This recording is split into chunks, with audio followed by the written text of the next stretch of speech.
what's up? You know what time it is. It's time for the best 120 minutes of your day.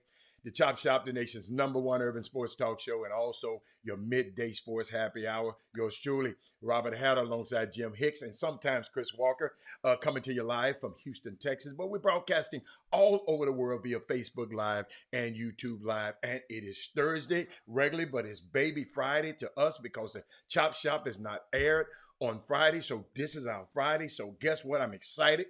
I got so much to share with y'all. I missed y'all yesterday after 2 o'clock, but I gave y'all an hour yesterday, and something happened. I don't know what happened, y'all. My as high tech as this stuff feels over here, something just said, no, Rob. Let Jimmy have the second half of the show. And I'm glad it did. So y'all got a chance to hear about the high school, junior high stuff. And I think that's good. What's up there? What's up? Robert Young is in the building. But hold up, y'all. Let me shout out to my starting five. Because we got so much stuff to talk about, man. I mean, hold on. Kevin Lewis is in the building. Hold on. Let me get Kevin here. Hold up, y'all. I don't do Kevin like that. Hold up. We got Chris Charles in the building. Hold up, Chris. We got Dale Griggs in the building. Hold up, Dale. We got Jim Norris in the building. Jim Norris, it's your first time, man, being a starting five. What is y'all doing? Hold up, Jim. Hold up, Jim.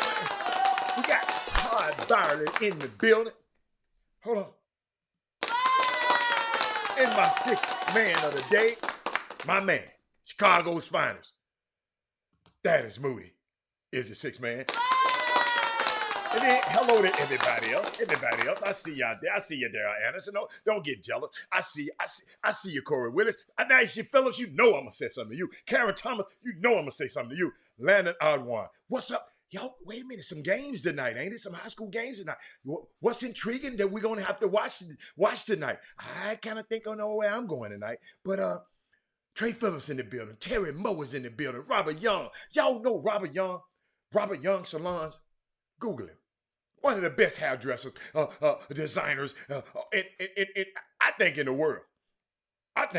People, when I go every place, people tell me, you know Robert Young? I say, yeah. Bad man. And women, the way he cut them girls' hair, I mean, the women, they just layered. And I think he do natural hair. I don't know if he do that you know the other stuff right now. I mean, I don't know. But I see he deal with a lot of women in their natural hair. Jessica Brooks is in the building.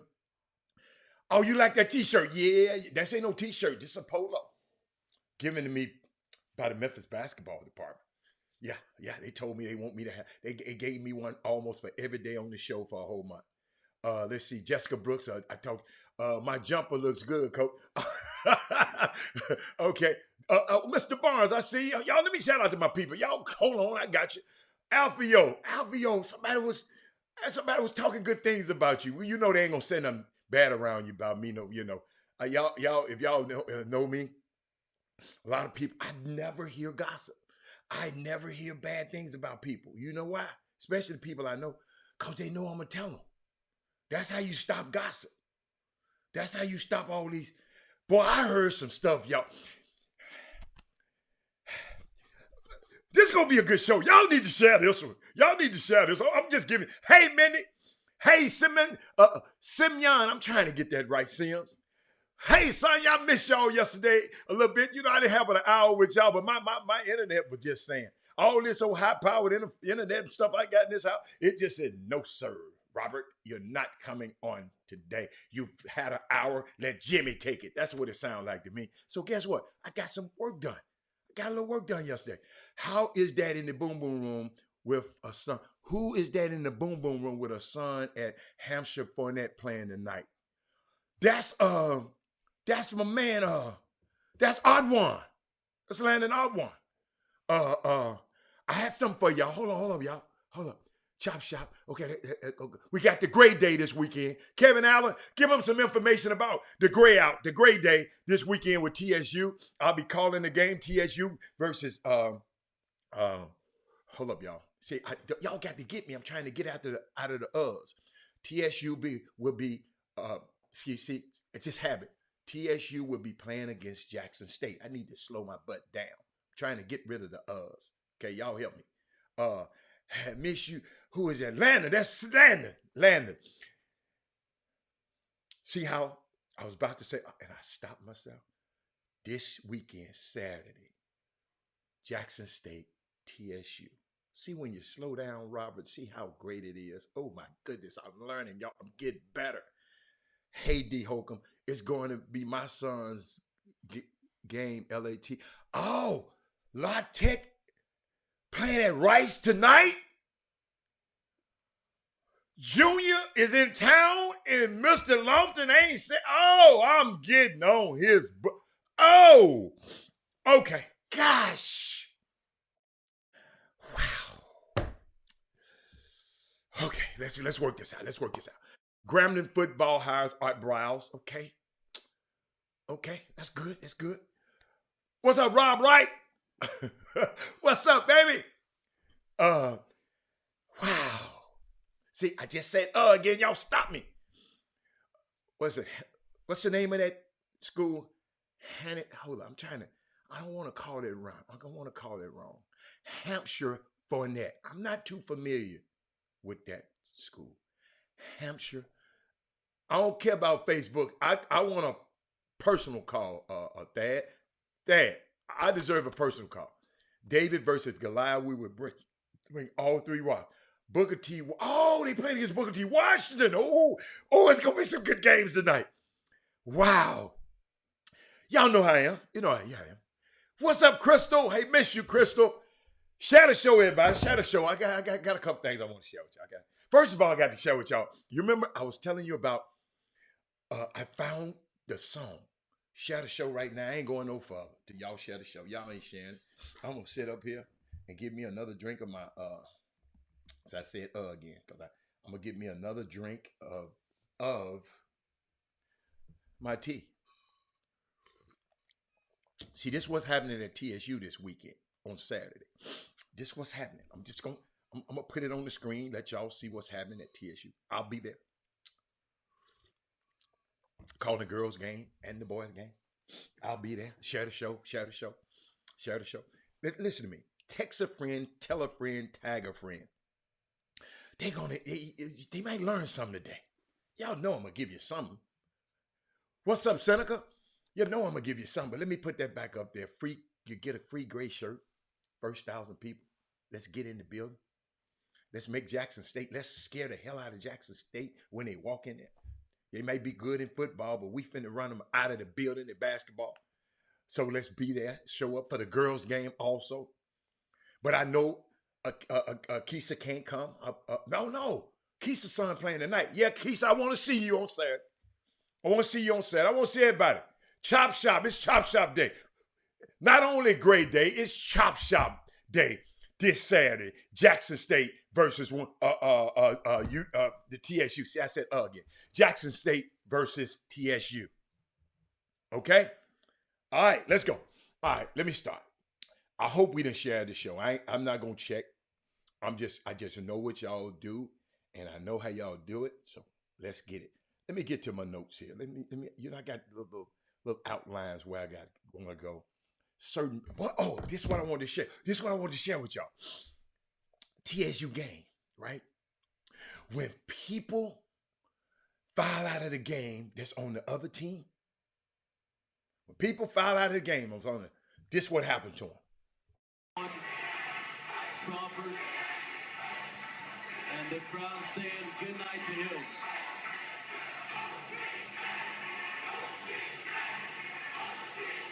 Hey, you're at a basketball game and a party breaks out.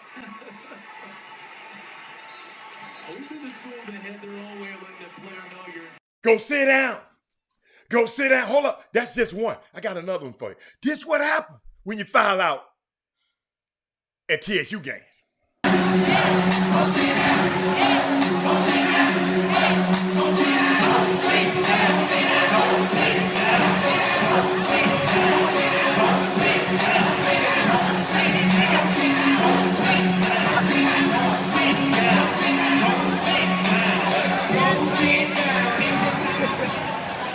Go sit down. Hey, Hey, y'all, I'm telling y'all, y'all missing them TSU games. If somebody on the other team foul out, that's what happened to. You say you need to three more. Okay, okay. Rod Wells, leave people alone. What's up, Marcus Golden? How you doing? Yes, Sonya, I meant to answer that. Akisa's son plays for La Tech. He plays on Junior's team. He's a freshman that gets a lot of playing time on Louisiana Tech's team, Sonya. But I see Akisa already told you. I didn't get a chance to tell you because I played the video. But hey man, that's what happens at TSU games. They have a party over there, man. You know, so I want to see all of y'all out there. Now, what you say, Mr. Barnes said, hey, Hatter, I would be the PA announcer for PV Saturday against Alcorn, subbing for the GO. Wow! Hold on, let me put this on. Let me put that on the feed. Hold on. Where's the Golden Voice gonna be here? Calling them regional games, I think, probably. I'm not sure. Let us know. Shout out to you, Doc. Hey, that boom boom room. Well, this chop shop is amazing. Chop shop is amazing. Sonya, what game you gonna be at tonight? What game, Sonya? I want to know what game you gonna be. Hey, and do me a favor, y'all. Let's shout out to T.J. Johnson. Okay, that's the coach at Texas State. That's the young coach who I don't really know him that well, but I've seen him around. I've seen him around a lot. You know, I just don't know him. I'm not gonna profess. You know how people say I know it. I don't know everybody. I don't know him. But the young man who got the job because that old coach up there at Texas State was, doing some crazy stuff, and they didn't want to get this young man this job. But he done won back-to-back conference titles in the Sun Belt. Back-to-back conference titles. Texas State is now won back some regular season. This buy stock now in Terrence Johnson. T.J. Johnson, y'all. He probably might have been on the chop shop before. I just don't remember, but I remember him. Shout out to this young man. Think about that, y'all. They didn't want to hire him. This the guy, you remember, during the pandemic, he had contacted COVID, and his teammates were in there practicing. He parked his car outside. After practice, the kids came. He had the windows up. The kids came out to mess with him in the tunnel. He had his car. I think that's amazing, man. I think that's amazing. I didn't get a chance to watch the rest of the show yesterday when they were talking about the junior high school guys, and they were talking about the battles tonight. I wasn't privy to that information because I told you I got to work right after I got off the show yesterday. But it's a couple more things I want to share with y'all. I looked at some. You remember just the other day I was talking about Athletes Unlimited and Nastasha Cloud yesterday and her great things that she was doing in that space, allowing athletes to, especially women athletes who don't want to go overseas. They got a basketball alternative here where they can get paid for those few months. And I saw some, y'all, and I wanted to share this with y'all. When I saw this, here it is. They went from obscure to on full page ad.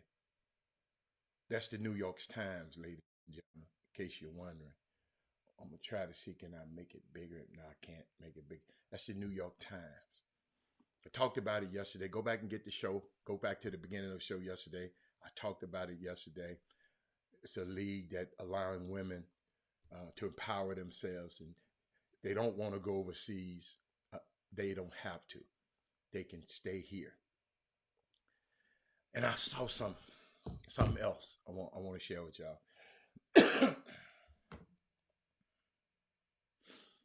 I was watching the NBA channel last night, watching it, just watching it, just casual. And at the end of it, they showed some of the old NBA All-Star games. Do me a favor. Go back. Some homework. Go back and look at the old NBA All-Stars, let's go back to the 80s, in the 80s and 90s. And tell me the difference than that stuff you saw out there this weekend. That game you saw out there this week, I didn't mean to say all that stuff. But it was super competitive. It was super, they was blocking each other's shot. Was it a block shot the other night on the All-Star game? Was it a block shot at all? I'm just asking. I'm asking for a friend. But the All-Star games were so much competitive back then. Then I want to shout out to Malika Andrews. I've been watching and taping NBA Today. And I love how she has replaced Rachel Nichols in pretty much all facets of ESPN NBA coverage. Shout out to her. Meant to do it yesterday on Women Rock Wednesday, but I didn't get a chance because of I was knocked off the show. Somebody sent this to me.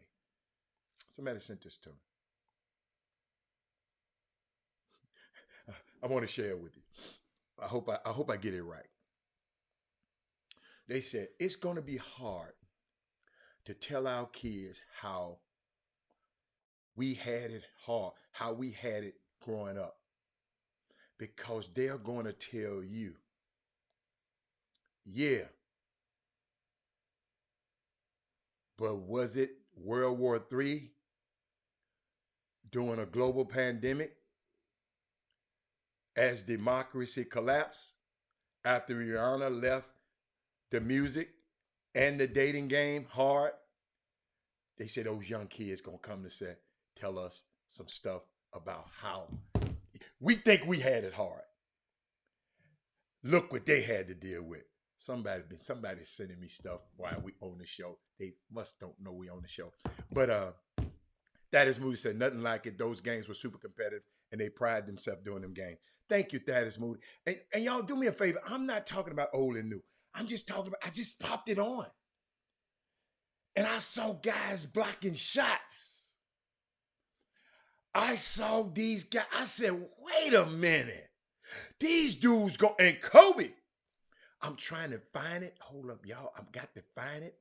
I'm going to show you how competitive these games were, even in the 90s. Let me see. MJ, Kobe, MJ, Michael Jordan. Hey, I think I got it. They in the dressing room, y'all. Right? They in the dressing room at the All-Star game. And watch what Michael Jordan is saying. This how crazy this stuff is. Watch this. I don't think you guys want to take everybody one-on-one. I know, right? We talking about Kobe? Yeah. He don't let the game come to him. He just go out there and take it. He's gonna take people. He's gonna make his game. Make I'm gonna make this a one-on-one game. We talking about look, I figured after the first 4 attempts, it didn't go. After the first 4 attempts, if I was a teammate, I wouldn't pass him the ball. Hey, you want this ball again, brother? You better rebound. Did y'all hear that? Do y'all need to hear that again to understand what was going on? Y'all, I know y'all on a 10-second delay, but let me know. Do y'all need to hear that again? Did y'all see what was going on in the dressing room? These dudes, two friends with they friends. Did y'all? Yeah, rest in peace, Jason Williams. You saw him, didn't you? Gosh, did y'all see what they were saying? That little Kobe, he don't let the game come to him. I remember I was there. I wasn't in the dressing room, but I was at that game. And I saw, Kobe was on the West. Michael and Penny and all them guys was on the East. Those dudes went out there trying to go at Kobe's head. These guys here said, hey, man, don't play no defense on me. Let me go and dunk. Corey, I know you ain't saying nothing. I mean, I can't believe you ain't said nothing about it. You probably believe in the way they play. But these guys here, I guess they don't want to get hurt. They're worth so much, you know. They don't want to damage their brand. You know. It's crazy, man. I just that is different. That is different, y'all. I'm telling y'all. And let me see. I got to give you some black history. Let me give you some black history. Then I'm going to go back to sports. Give you some quick black history. Because I got the date that I talked about this guy. Talked about this guy on, I think, 9/20 of last month. Wait a minute. Hold on. Wait a minute. Oh, the Houston Live Rodeo Barbecue will start tonight. Corey, I was talking about, you must have just got home, Corey. Let me show. Oh, you just got on. Let me show this one more time, Corey. Some of y'all just got on. I was talking about how competitive the All-Star games, Corey Henderson, were back in the 80s and 90s. And how uncompetitive they are, not to me right now. Okay, that's all I'm talking about. So these guys I don't know what year this is, but they in the dressing room. So I had to be around 96, 95, 96, 7, around in that area, because I know Penny was in the dressing room with them. But this is what they talking about before the game. I don't think you want to take everybody one-on-one. I know, right? We talking about Kobe? Yeah. He don't let the game come to him. No, he just go out there and take it. He's gonna make his game. Make I'm gonna make this a one-on-one game. We talking about, look, I figured after the first 4 attempts, it didn't go. After the first 4 attempts, if I was a teammate, I wouldn't pass him the ball. Hey, you want this ball again, brother? You better rebound.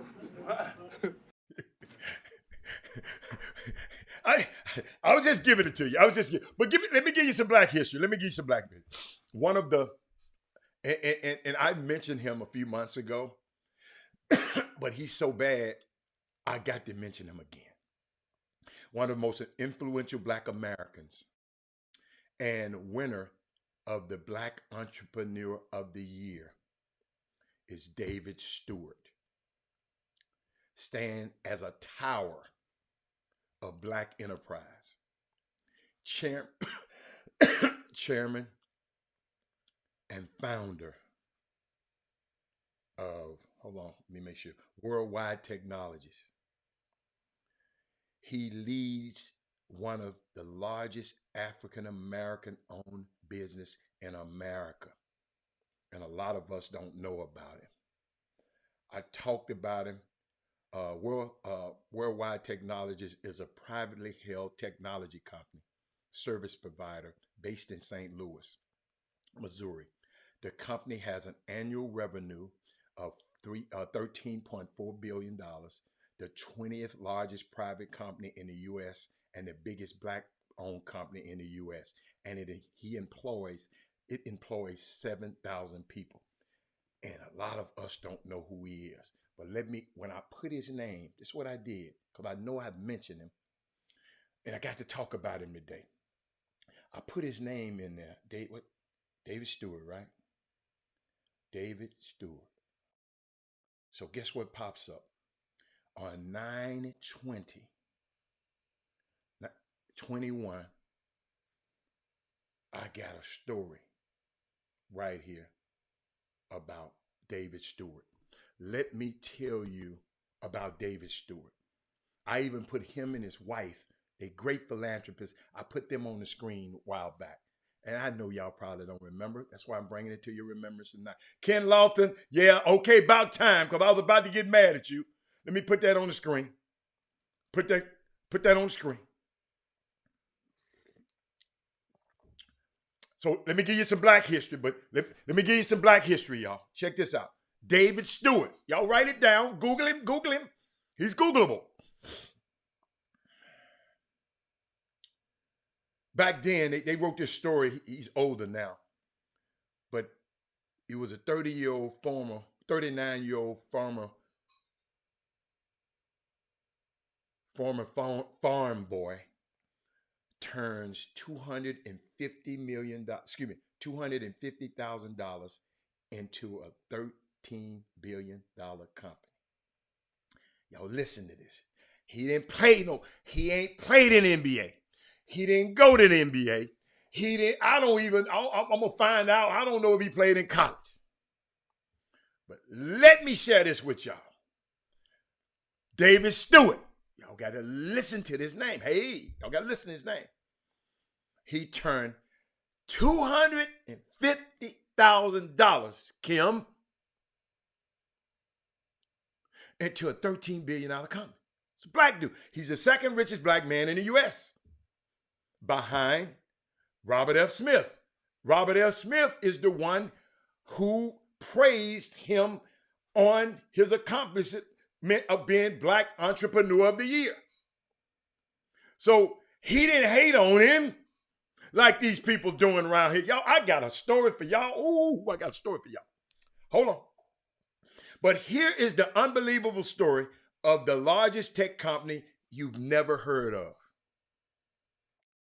Let me help you. David Stewart was born in 1951, Clinton, Missouri, in a family of 8 kids. You know, we say we had it hard, right? His family, small farm, lacked plumbing, and his morning chores was milking the cows. Thank you, Dad Moody. Thank you, Dad. Dad, I'm glad you remember me talking about it. Y'all, this was in this was October, August? No, not September. It's in September I talked about this. So it's about time to talk about it again. Rural Missouri is so racist that when he applied for the local Boy Scouts, they laughed while tearing up his application. I told you need to share this show. Some of y'all might not care, but this should be your son. We around here worried about him dribbling a damn basketball. This man here can buy a basketball team. Let me repeat that. A lot of us worry about our sons dribbling a basketball. This dude here can buy a team. Dave's mom was heartbroken when they tore up his application. Digging deep, she set out to make the town a better place for her children. Clinton, Missouri. David watched in awe as his mom sold the idea of integration. Meanwhile, he learned hard work from his dad, who held 4 jobs. Those 2 lessons changed his life. It's David Stewart. If you're just coming on the show, Google it. In 1969, he started at Central Missouri University. He didn't make the basketball team. Y'all hold up. Hold up. I got to turn my fan on. Y'all just don't understand how good this is. Some of y'all just don't understand. This can happen to us. He didn't make the basketball team, but went to daily practice anyway.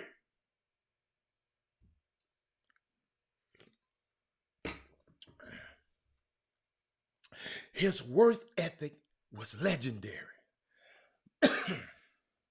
When he graduated,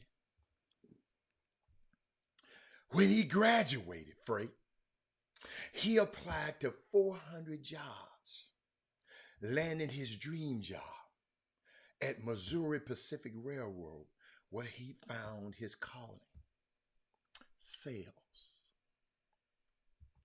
After a stint as Federal Express's top salesman, he founded a pair of companies to review an audit of the freight bills. He working at the company, FedEx Express, So he founded a pair of companies that could review the FedEx freight bills. Y'all hear me? We talking about. We want to argue and fuss. What's up, Jason Pitt? When our son, he ain't playing my son enough. He ain't playing my son. Tell your son to get in there and get his damn lesson.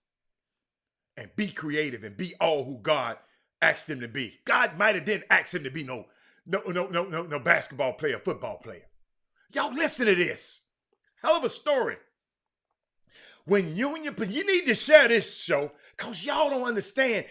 All of our sons got disability. When Union Pacific hired him to audit $15 billion for undercharges, there was no way to handle all that data by hand.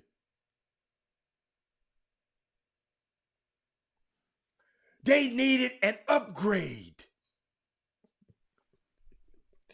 David had to build his own local area network of routers and computers.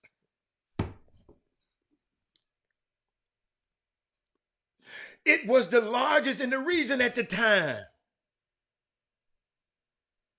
Landon, preach, Landon. I got to tell you these stories, y'all, because they don't want us to hear these stories. It was the largest in the region at the time. Nothing worked well at first. Ladies and gentlemen, nothing worked well at first, but he tinkered with it until he could process the mountain of data the company was tasked with. Stewart created, he did. No, he didn't transfer when he didn't make the team. Boy, let me put that on the feed.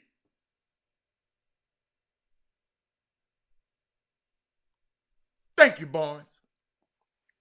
Stewart recruited his team from his current distributor to come on board and made their manager his partner in the new startup.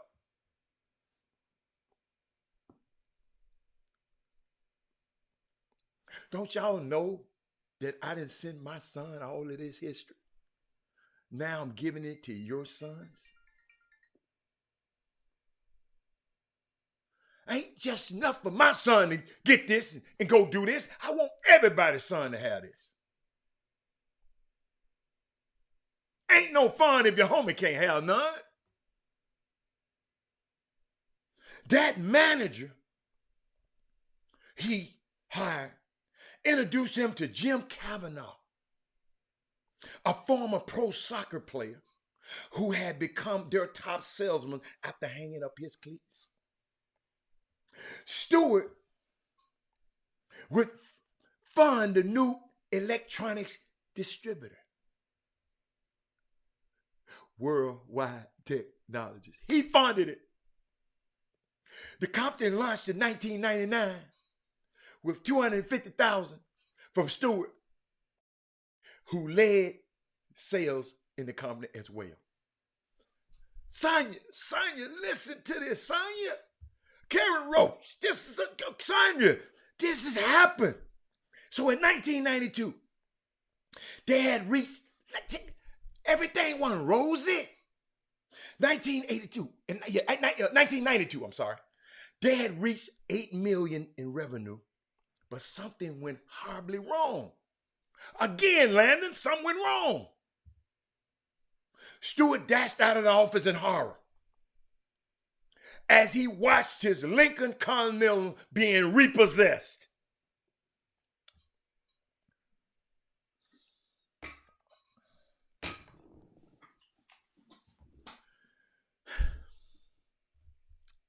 Should I go on? He chased after and bribed the tow truck driver to get his briefcase out the car. Man, you done took my car. I got to have my briefcase. But it became clear His finances had been a mess. Huge money was missing, and they were deep in debt. Only one partner handled the books. His ass had to go.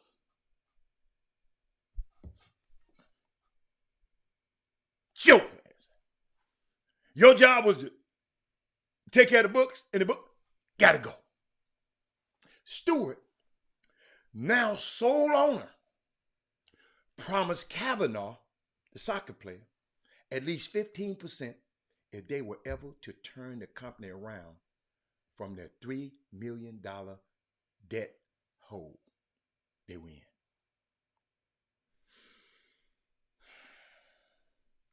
Being an SBA 8A minority-owned business and 80 and years of 80-hour weeks saved them.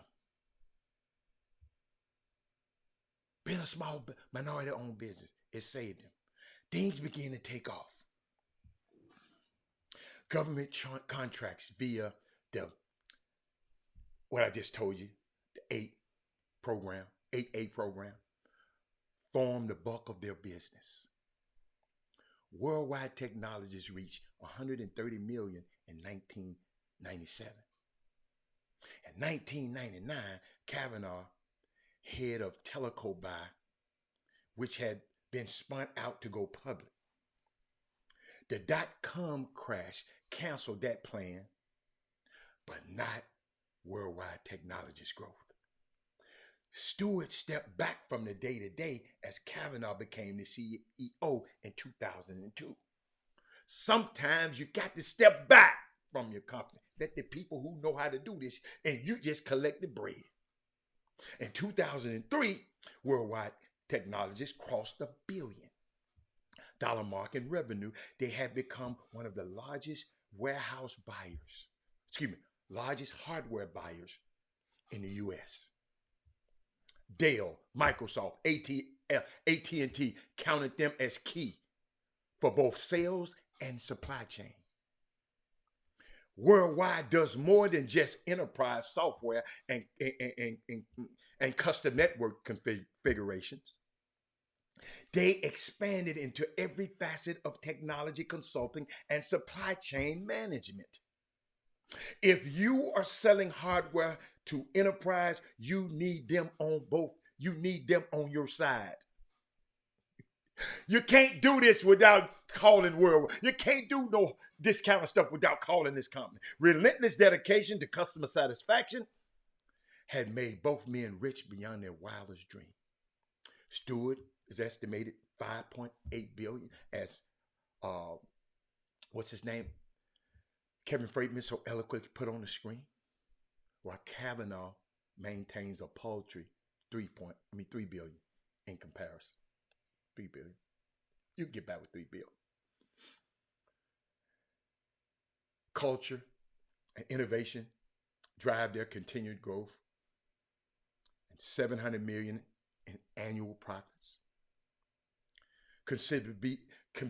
Check this out, y'all. They say it's considered one of the best places to work in tech. Their goals are the same as they were day one: to be the best technology solution provider in the world, to create a profitable growth company that is also a great place to work for.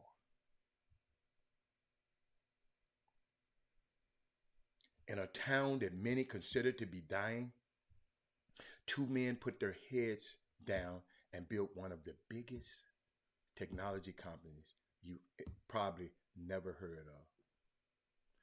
The real impact of worldwide technology isn't their profits, but in the people they've helped along the way. It's an amazing, amazing story. And why I love this story: good people win. You know, we got some people say you got to step over other people to win. You don't need to make a product to be innovative. My young people out here, you can almost always rebuild if you don't give up. Culture scales companies. And that anyone, anywhere can do it. Shout out to that man, David Stewart. It's Black History Month. Unbelievable story. I had to give y'all that. Had to give y'all that. They got us focused, chasing a little orange ball around. They got us, Jameson Morrow, chasing some pigskin around.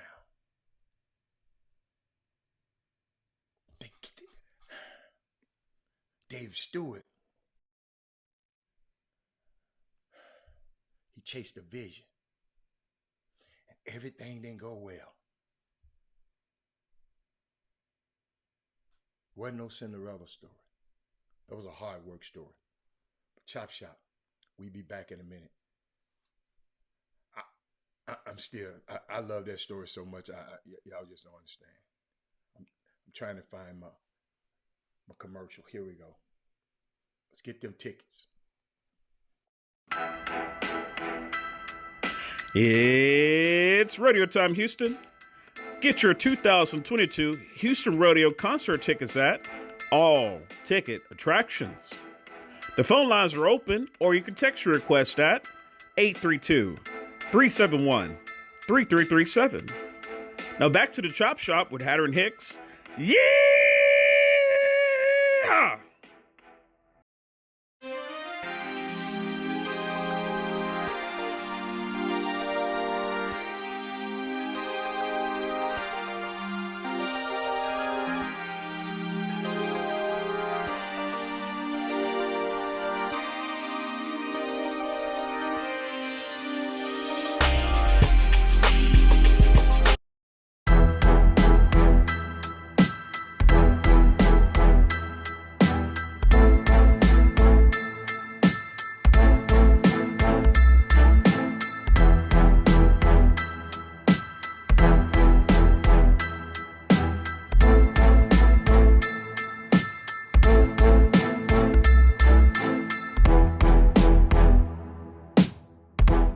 Don't forget, you look at that thing. Don't forget, March 6th, D.D. Richards basketball camp.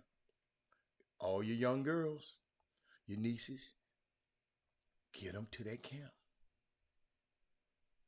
They get a chance to meet and be around a WNBA player. I get low when I talk. WNBA player. But 100, like I said yesterday, but 144 of them on this planet. Got two sections. One session, girls 4th grade through 9th grade. They got 2 sessions. I got one guy, Donald Hall. He is going to scholarship 2 girls to go. He's going to pay for 2 girls to go. Got one from 9, the 2 sessions, one from 9 to 12, and one from 1 to 4. Get a chance to rub shoulders with a great WNBA player. Proud of her. Just proud of the things she's doing. Yes, shout out to Kobe Altman. That's the young man who turned the Cleveland Cavaliers around. Let's give it to him. He got promoted to president of operations. The Cleveland Cavaliers turned that young team around. That's a team that, remember, Chauncey Billups turned down, didn't want to coach that team. And I think that's a great thing. Thank you for mentioning it. I should have had it in there, but I didn't.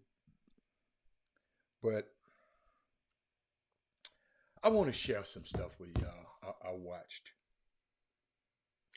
And I'm not going to be super critical of it. I just want the Chop Shops to see this. Share the show, because I need some opinions today. I need to hear from y'all today. If somebody want to call in, let me know they want to call in. I think I might have call-in capability. I'm just going to I got another phone. I'm just going to take it and just try to put it. I don't know how to do it. I'm going to try it. Never did it before. But just in case. But I saw something, and I just want y'all to take a look at it and tell me what you think about this. Okay. This is Ja Morant. You know I love Ja Morant. And he was headed to the All-Star game. His dad on the plane with him. I don't know who else was on the plane. I'm going to play this video and just tell me what you think of it. Now I'm in this, yeah, I'm on 5 sticks, yeah, laying in bed is losing when I'm diving in your shit. Come around me, get out, down.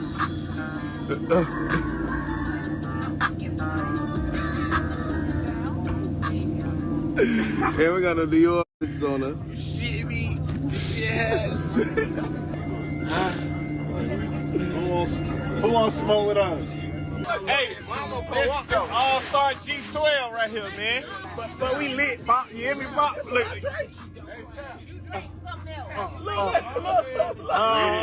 And look, it's not a bash. I repeat, not to denigrate, not to bash nobody. I just, when I see images like that posted on this Instagram, what do y'all think? Tell me what you think. Why you call it a hot mess, Kevin Freeman? I'm just curious. Listen, y'all, it's okay. No, listen to me. No answer is wrong. I just want to see how we feel about it. Sonya say young. Okay. His dad was on the plane, though, Sonya. Dad was on the plane. Okay, Alfio. I'm not gonna say that word. Y'all just get y'all no, for real, because these are young men. Tell me what you think. Tell me what image stood out to you. Talk to me. If y'all don't want to talk, share the show.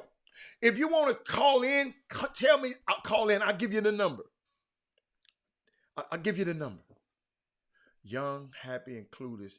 Not a fan of a bundle of money shown on social media. Absolutely. Gary Sinclair, what do you think? I know you just got on. You probably just got on. What do you think? Mindy. Dennis on the plane. That Cam? Dennis on the plane. You not there. Does that happen? I just don't like our kids acting like that, shooting the gun motion. That's a good one. I like that one, Kevin Freeman. I saw that one. Not a good look for someone who's supposed to be the next face of the NBA. Yeah. Sonya, I love that Sonya, boy. Sonya. Let me tell you something. I'm going to go back to it, Sonya. Look at that. Dad ain't used to that loop. Sonya, I got a story to tell y'all shortly. Yeah, just keep going. Everything you don't have to be on video. Absolutely. What would you taking all that money to Cleveland for? What? Cleveland? What the hell you gonna buy in Cleveland?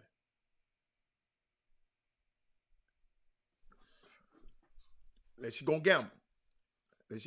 Okay. Bond said, I think it's just distasteful to have bands of money posting it on social media. Everything does not have to be shown to the world. See, y'all, I'm just, and I'm doing this to shine a light on our next generation. No way, Jim Norris, Robert Hatter would have been on that plane with them, and I represented him, he would do that. No way. He'd have to fire me. Making himself a target. Jameson says, I believe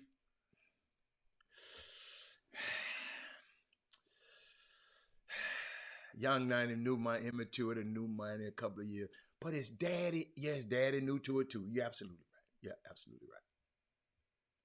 But that's why it's very important the people you have around influencing your son. Y'all think about this. I'm not talking about this family. From what I heard, it's a good country family. Archie, I want to hear your take. You don't have to just put up your little emblem. I want to hear people talk about this. Is important, y'all. This is our community. Young boys need time to turn into young men, and then some skip steps. This ain't about skipping steps right here. He made himself out of a target. He's throwing game things. I mean, not game, shooting things. Daddy right there, he turning up the bottle. Daddy, we lit. I'm lit. I'm going to play it again. Immaturity on the part of him and his dad. Okay? And I'm not, listen. Carry home. What lesson could we give if we got another dad on this feed? That son might be in the same situation in a few years.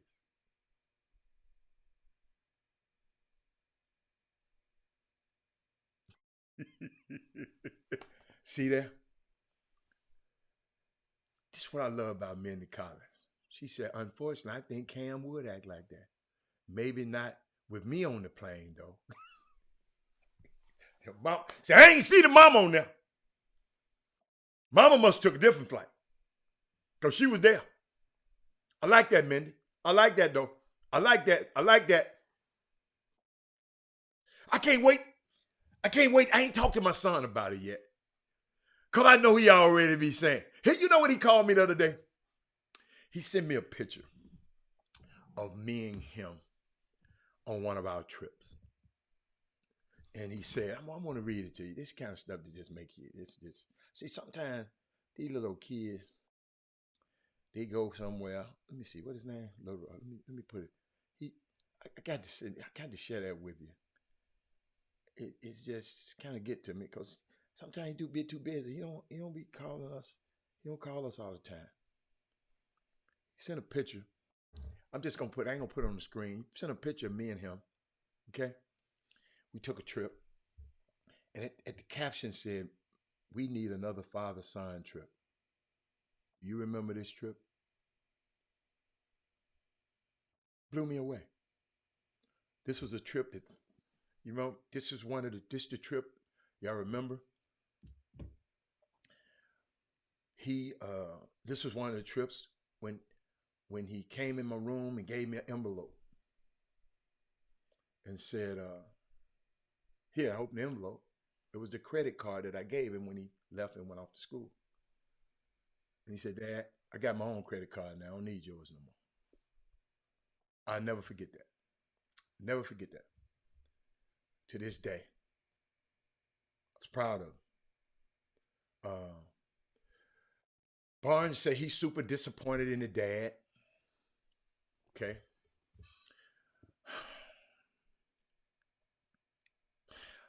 I'm not disappointed. I know this stuff happens, Daryl Barnes. I'm just trying to figure out what can we do as the chop shop.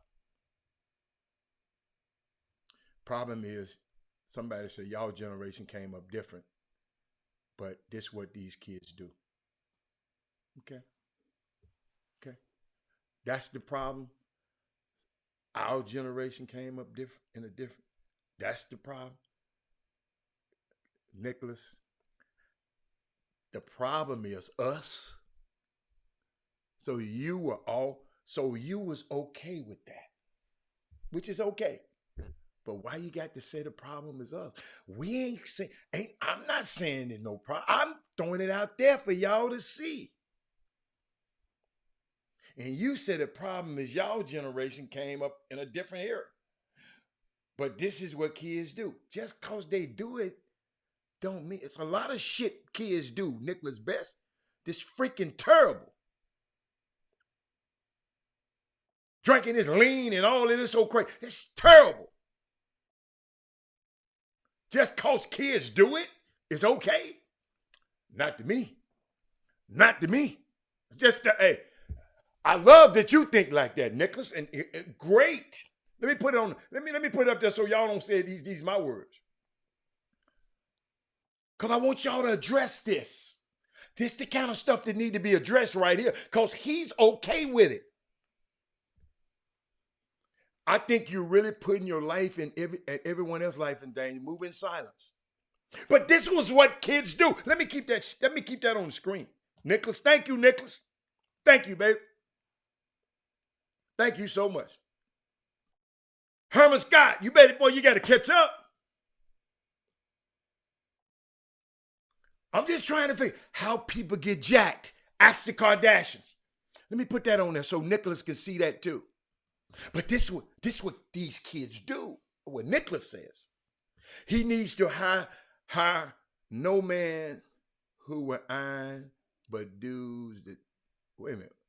He needs to hire no man who will iron out the do's and the don'ts of new money.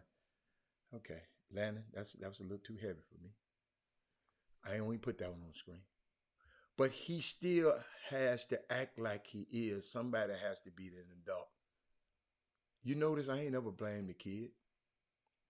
But he is an adult. He's an adult now. He don't go to child's court and children's court. He go to grown folks court if something happen. Where's his mama and his agent? I would have, and he's still, I would, no, this Kerry. My problem is ain't nobody took it down. It's still there. That Robert Hatter be able to post it. I'm going to play it again in a minute. Oh, okay. You're not saying it's okay. You said saying it. Yes. But Kerry, I mean, Nick, what can we do? Nick, that I know what they doing. I see it. I don't like it, Nick. You just said it, Hatter. He's missing that one person in his circle. I'm going to tell you why shortly, Angel. Angel, remember, Angel, to bring that up again to me. Because I might, in this soliloquy, y'all, when I bring this sports, this is life. These are examples, even if he's not an NBA player, if whatever he is. The little boy in Memphis, young Dolph that got shot, me being from Memphis, then I went, I was mad at everybody shooting him, the people shooting him. Then I went back and listened to some of the stuff he been saying.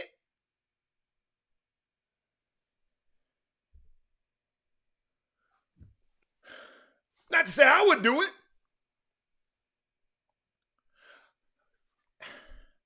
Why?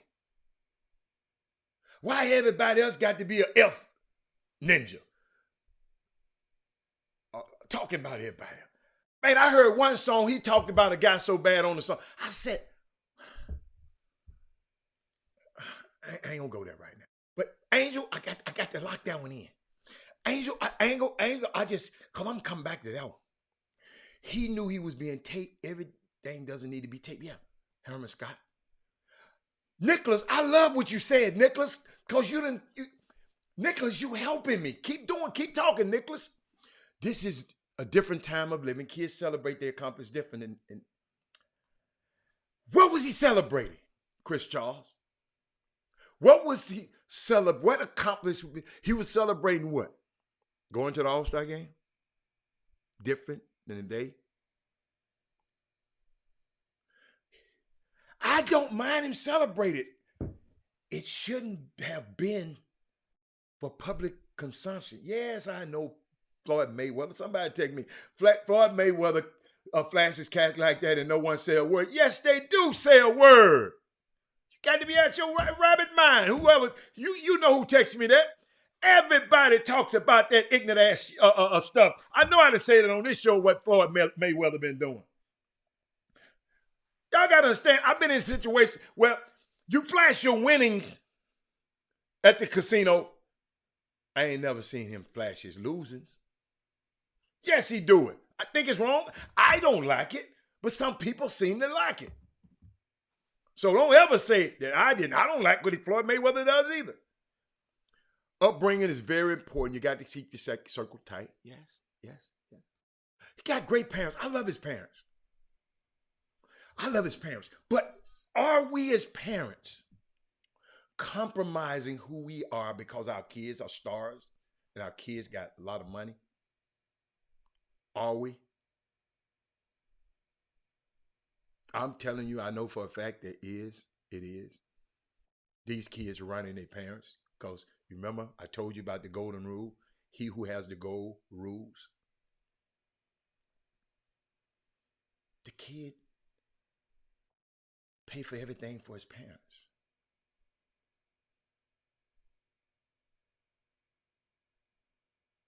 I don't need my son to pay for nothing for me.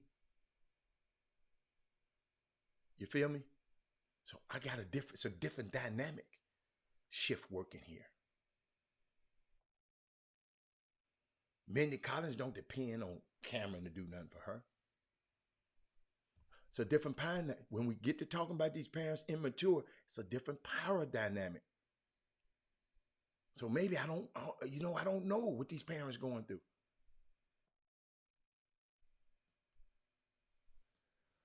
I'm going through the comments. It's so many. I'm just gonna comment after comment. Mindy said this. She put that up there. Why we always want to give kids a pass saying they need to grow up. His dad knows better. Yes, his dad should know better. Trying to get street cred. Okay, I like that. Them streets to get you killed, Mustafa. Mustafa, this kid got a chance to have generational wealth. This kid is in negotiations right now with Nike to be one of their stars. At the end of the day, these people are still going to pay him. Remember, this was his vacation. And this ain't got nothing. You still defending. You still defending the act. Nicholas Best. Just don't. We all right. We know what side you on, Nicholas. You keep defending the act.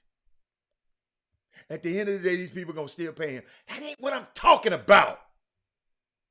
What he doing his vacation? That ain't what I'm talking about. Nicholas Best, how old are you? I'm just curious. I'm glad I got Chris on the line. Nicholas, I'm just curious. I'm trying to learn something, Nick, today. Chris Walker, come in on this one. Let me show this video again. And we are in the middle of talking about something. I want you to see something.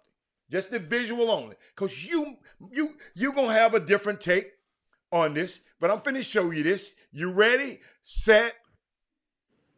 This is John Morant, his dad, and his friends on the way to the All-Star game in Cleveland, Ohio.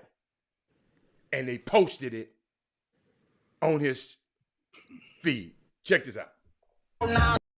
Yeah, I'm on 5 sticks, yeah, laying in bed is losing when I'm diving in your shit. Come around me, get out now.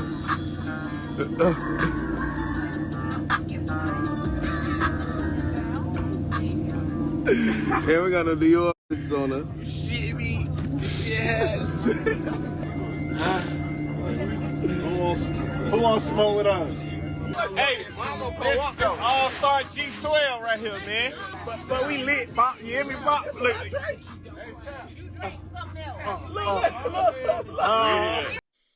Chris Walker, do you need to see it again? I saw it already. I saw it the other day. Okay.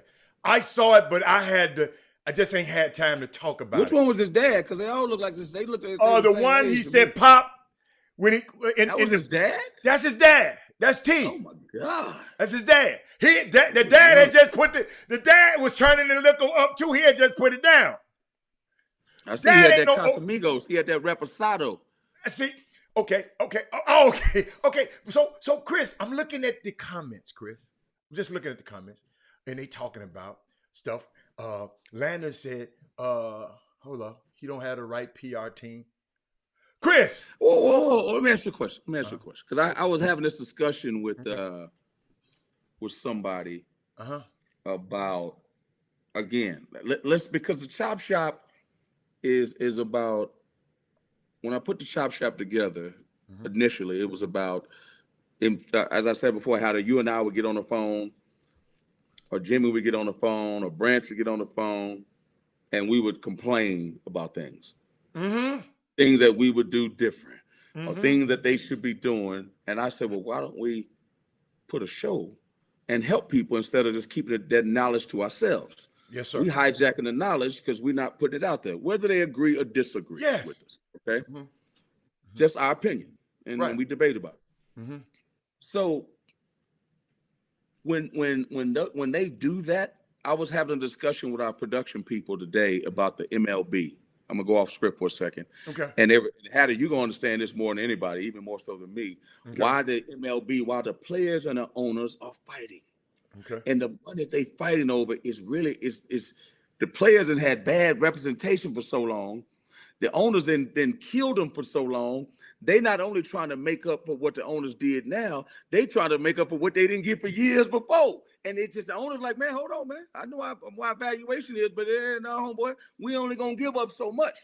But here's what people don't understand. The fans criticize who? They don't criticize the owners. They criticize the players because they, man, them spoiled players.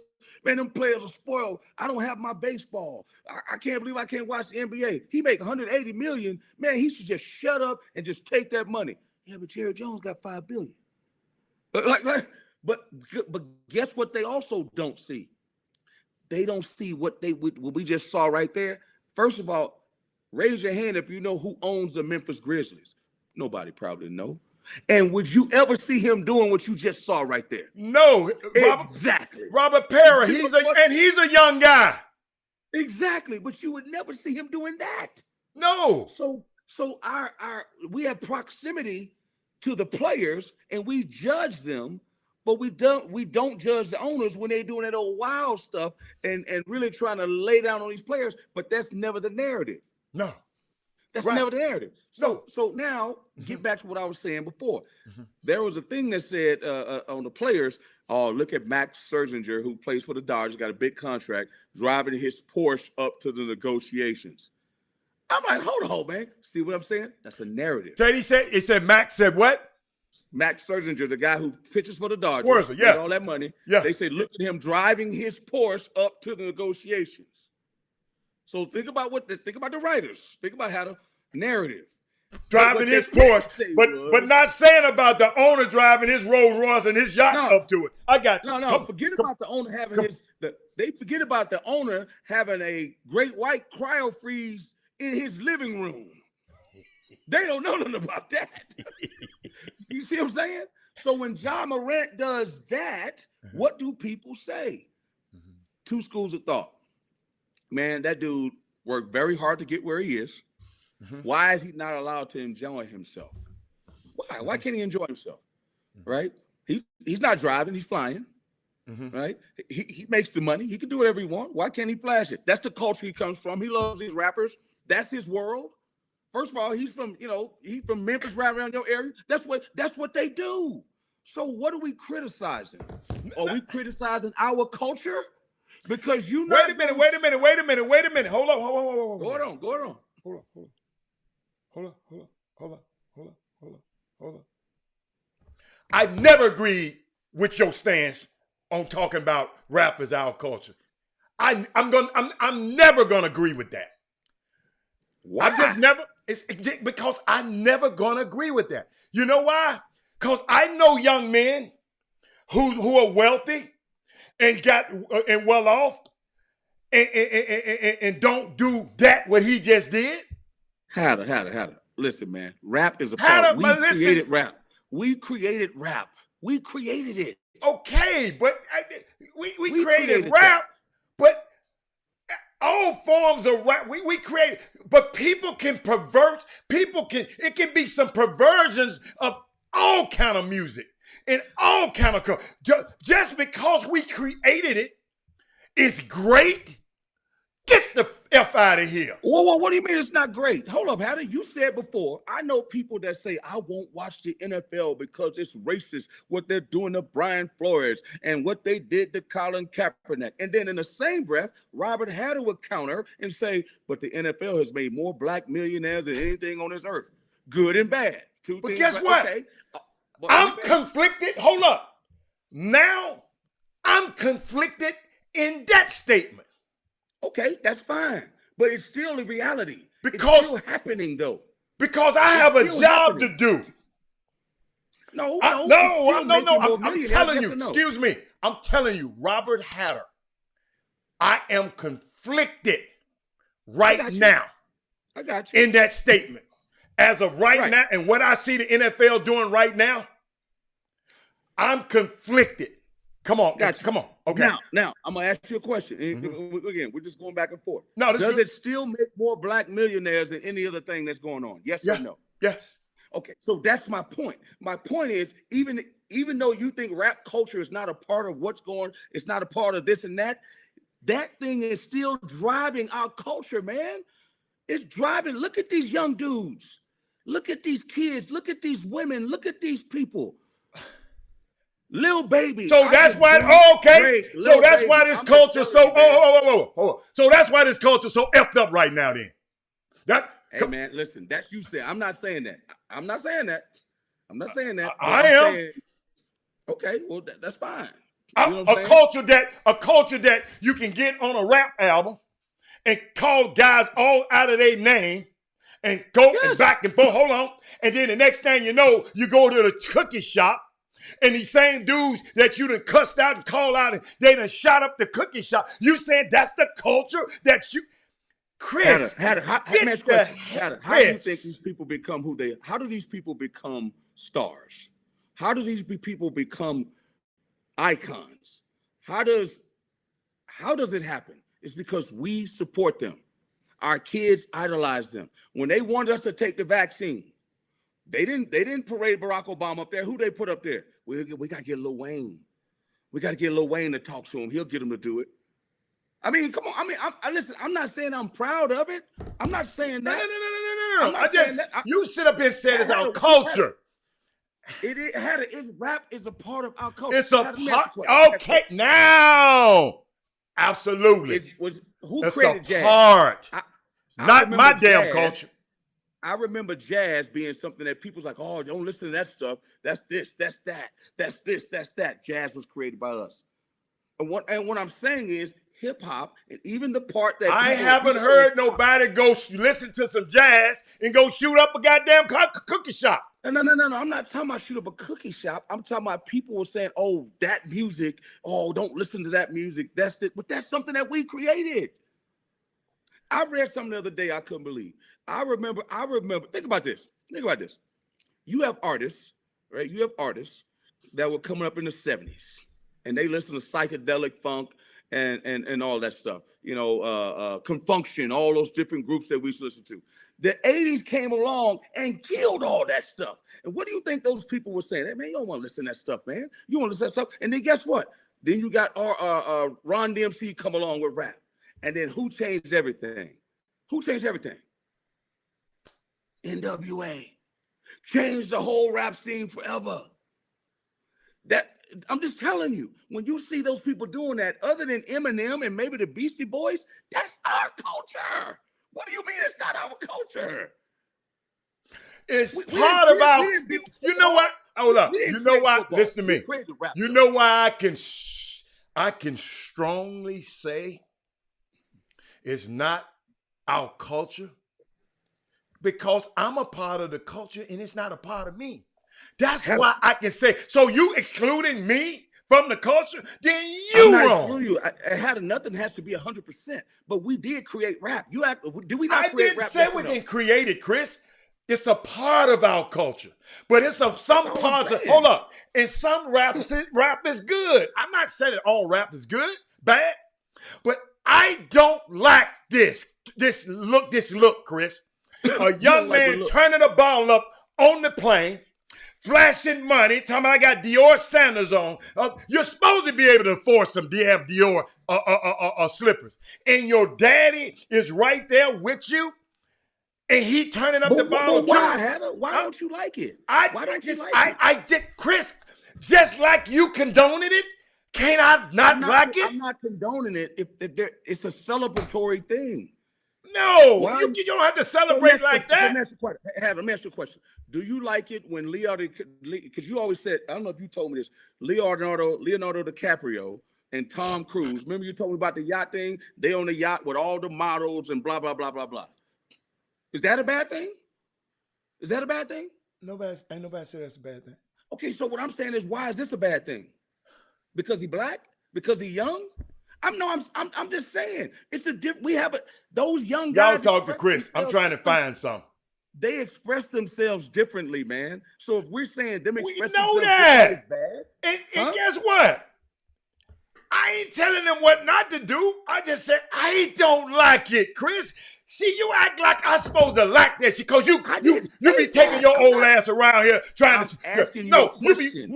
You be around here reciting rap lyrics and listening to rap. See, you part of that. It's part of your culture. You can't get mad when it's not part of mine. So let me get this right. So when we talk about Black history, there are not things that are specific to us that we created. It's Black History Month right now. I did not say that it's...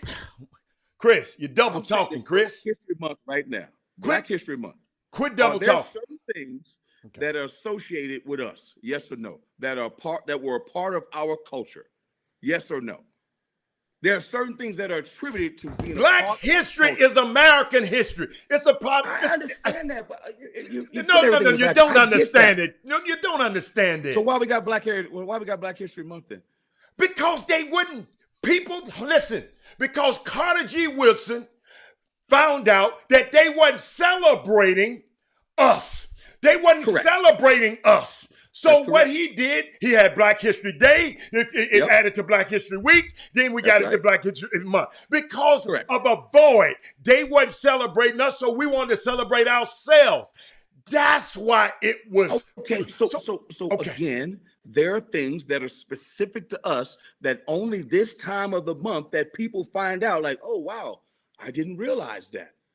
I didn't realize that we did that. I didn't realize we invented that. I didn't realize that we discovered that. Yeah. I didn't know this person did that. The Green Book, is the Green Book not a part of our culture, yes or no? Chris. That means you agree with me when you do that, right? Chris. I'm just asking. Is the Green Book this not analogy, Chris, you used to be good at this, Chris. No, you are getting absolutely terrible at explaining yourself. I don't know what has happened. You've been away from around me. You need to start being around me just a little bit more. You're chopping up Ja Morant, and I get it. You don't like it. No, if you had heard the beginning of the show, I didn't chop him up. You said you didn't like what he was doing. I don't know, and I still don't like it. Okay, that's all I'm doing is acknowledging the fact that you don't like it. You said I'm chopping him up. I'm giving an opposite opinion instead of agreeing with you. I'm saying, well, let's look at the other side. That's all I'm saying. But your side, but you talking about it's our culture. It's part. I'm saying, okay, dude, you're part and parcel in my words. A part. I didn't say it was our entire culture. It's a part of who we are. We created rap, and part of that rap is what you're seeing right now. And all these people on this feed, right? That listen to Drake, that listen to Lil Baby, that listen to Lil Wayne, that listen to Jay-Z, the dudes that come to selling drugs. I listen to Jay-Z. I listen to Jay-Z. Oh, man, it's a part of our culture. We made Drake. We made Jay-Z a billionaire. Chris Walker, stop. Chris. Hey, ladies and gentlemen, I want y'all to hear this. I agree. It's a part of our culture. I never said, I'm going to say it again because you keep on saying it a million times. I agree. Chris, you got this. You got to use some more words. You're a smart guy. Don't use that no more. Don't use that no more. I agree it's a part of our culture. I don't have to like it. It's a lot of shit in our culture I don't like. There's a lot of things.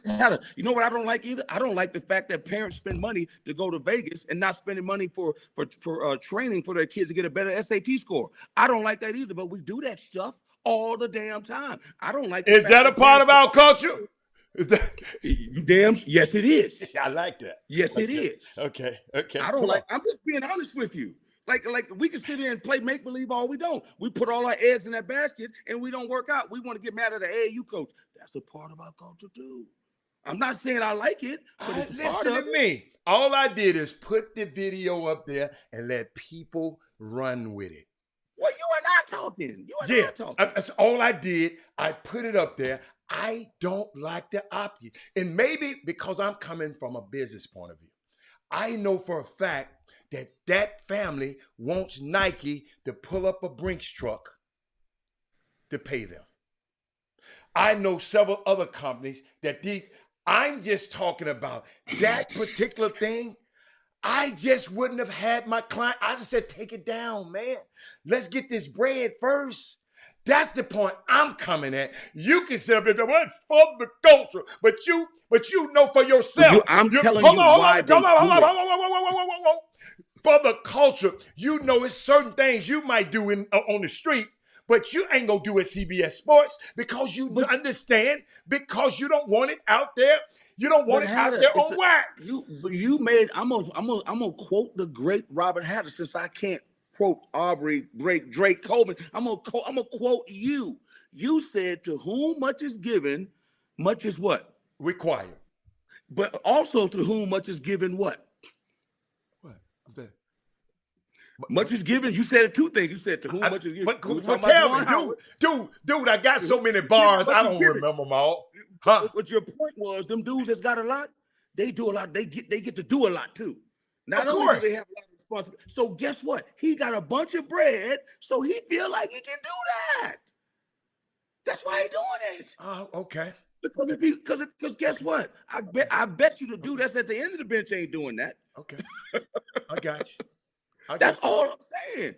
He feel like he's arrived, so he's like, yo, man, we're going to celebrate this, man. I'm not worried about what them people think. Hey, Kelton. Nike going to pay me anyway. Hey, because let me explain to people. On the court. Hold on. Let me explain to people like Kelton. So, Kelton, just for you. Who is Kelton? Where's he at? Kelton Solomon. Kelton Solomon. Oh, that's my man. That's Word in high school. I know exactly who he is. Word and coach. Kelton Solomon.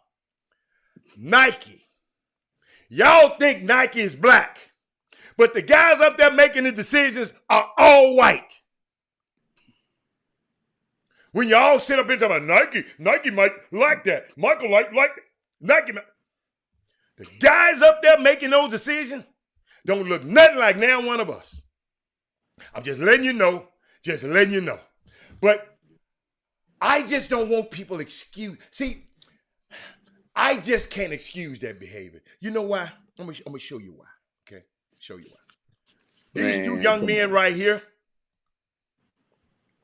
I'm gonna show you something. Jason Peters. I went up the first time I ever went and saw my son in a first college game. I go up there at Cornell University and I'm listening to the pregame music.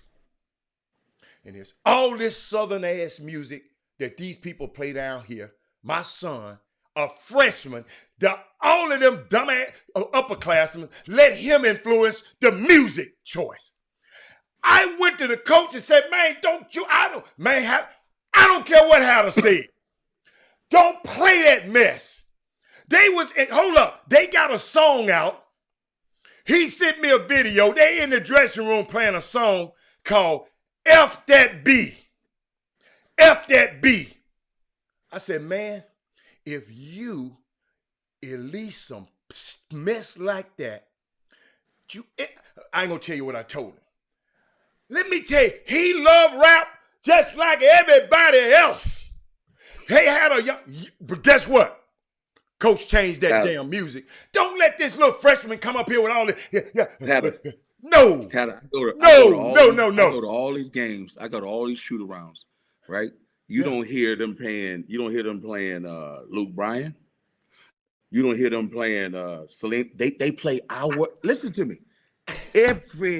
I don't care if it's an all-white team. You're not listening.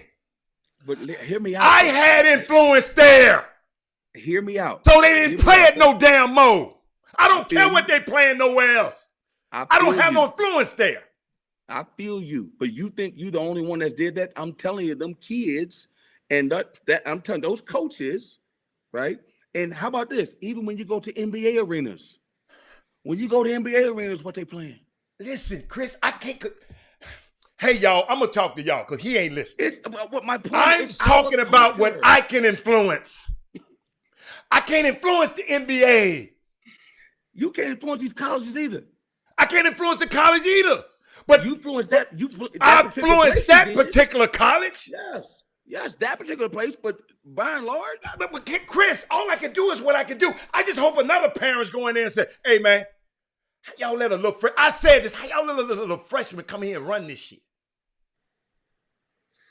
I don't know what they replaced it with. It wasn't no cussing on there no more. Oh, they may do the version with cussing. Hold on. The point I was trying to make, Chris, is that kid loves rap music just like he got money, just like everybody else.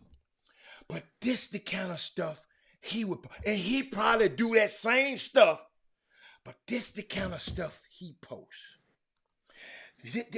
See, this the kind of, I'm just telling you, wait a minute, I hope I can find it. Hold on. So you gotta be careful, man. You gotta be careful what you're doing right now. No, but I'm just showing you. No, you don't have to. I ain't gotta be careful. We're not all cut from the same cloth. But guess what, Chris? I didn't say we are. So, but hold up. So you telling me I shouldn't put up a positive influence when these clowns you got to be out your rabbit ass mind, Chris. But in John Morant's eyes, he may be thinking what he's doing is positive. But what if he don't know? Okay, but I hear you. But what I'm saying, he said, man, look, man, I was a kid that came from nothing. They say I wasn't going to be a player. I went to Murray State. I'm with Memphis. And look what they talk about Zion. And look where I am now. You tell me that's not going to motivate some people? That's how you got to. So that's how our young, hold on. That's how young black kings should motivate. Should celebrate. That's what these kids are seeing, man. I'm telling you. Why you think John Morant's doing? Okay, how about this, John? How about this? What did Cole Anthony do at the slam dunk contest? Play that thing. Play that again. I don't never want to see that mess no more. I called it some mess the other day, and people got mad at me. Talking about Robert. But that's the NBA that these do. I'm trying to tell you. That's what these dudes see. We saw Run DMC. We saw Run DMC. We saw LL Cool J. Chris, do you know who David Stewart is? Chris, do you know who David Stewart is? Okay. The pitcher? No. The second richest black man in the United States. Got one of the biggest black-owned companies called Worldwide. I just talked about that in the beginning of the show. Yeah, I don't know him. I don't know him. Listen, I went back and looked at all his social media. He got enough to buy the team. And I'm just telling, that's the example that I like. Chris, I'm sorry. I feel you, but you're missing the point. See, listen, you're a God-fearing man. I love the Lord. Yeah, absolutely. You love the Lord. You know my uncle, who I got two uncles. Yeah, I already know about your uncle. All right? Yeah. And you know what they say, Chris? And you can't teach them until you reach them. Okay? I got you. You just mentioned David Stewart. I don't know who the hell that is. You better go Google him. Okay, I understand that. And guess what else? Nobody else in this feed know who the hell he is. Yes, they do. Yes, they do. Because guess what? You know why? I get you. But my point is, they know who LeBron is. They know who John Morant is. They know Lil Baby. They know Drake. They know Jay-Z. That's who they know. Hold on. These guys are influencing our job is to tell them about the David Stewarts of the world and the Robert F. Smiths of the world. Okay, but what I'm saying is John Morant, guess who his hero is? Hold up. This is for you, Chris. Thank you, Landon. Explain to me why David Stewart Okay, you know why he can't be our culture? Tell Landon if he got some kids to stop taking his kids to some AAU practices and start going to SAT classes. Then we'll change our culture, Landon. How about that? That's If what we we're wanna trying to keep it do, man, on 100, this show. Chris. Come on, Yeah, man. Chris. Let's start Chris. chasing academic scholarships and stop chasing basketball scholarships. Landon. And look, and Paul Robert Randall, I know he ain't used to being on this show. I'm gonna just put it up here what he said, y'all. He may gain another 20,000 fans. That followers, not fans, followers. That's the word we use now. We don't use fans no more. Freaking believable. All of us, y'all selling out the fans. Y'all know the why I don't care about the reason I say what I say on this. I don't care nothing about no followers. No. But you also can't be. I don't want to use the word you don't tell me what I can't be. Dismissive. No. You know what killed me? Have y'all listened to this? No. Stop. Chop me up and yell at me. No. Have y'all listened to this? He gonna tell me what I can't be, but you ain't said shit about what John Morant can't be. That is. Are you gonna listen? Well, I'm talking to you. I'm not talking to John Morant. I'm saying I'm not gonna say can't be. Don't be dismissive about what these kids are facing when they're growing up. Let me ask you a question. Answer this question, right? Because I know you're gonna yell at me, so you better not yell at me. I'm gonna be quiet. When Robert Hatter Sr. was growing up in Memphis, right? What kind of images did he see? Okay, I'm gonna let you answer. When Robert Hatter Jr. grew up with you, what kind of images did he see? Both different images. Thank you. And all I'm telling you is John Morant sees a different image than you and I see. But guess what I'm talking about? See, you think I'm talking about John Morant.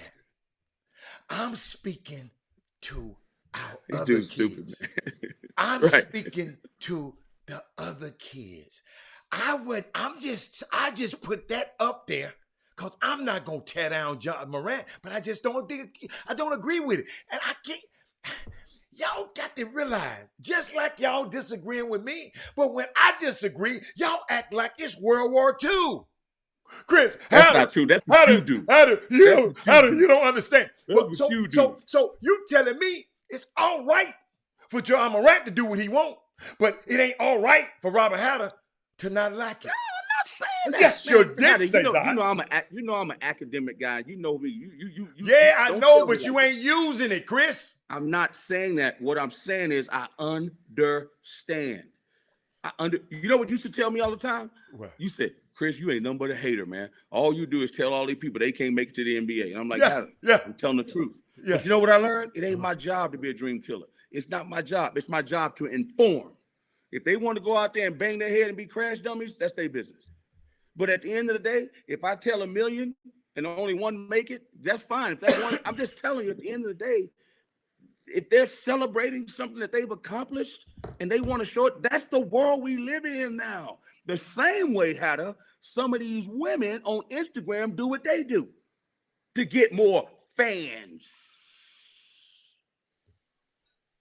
Okay? So don't get me started chopping up John Morant, who is successful, and is happy, take care of his family on a Lear jet, something that all these dudes on this feed wish they kid can do.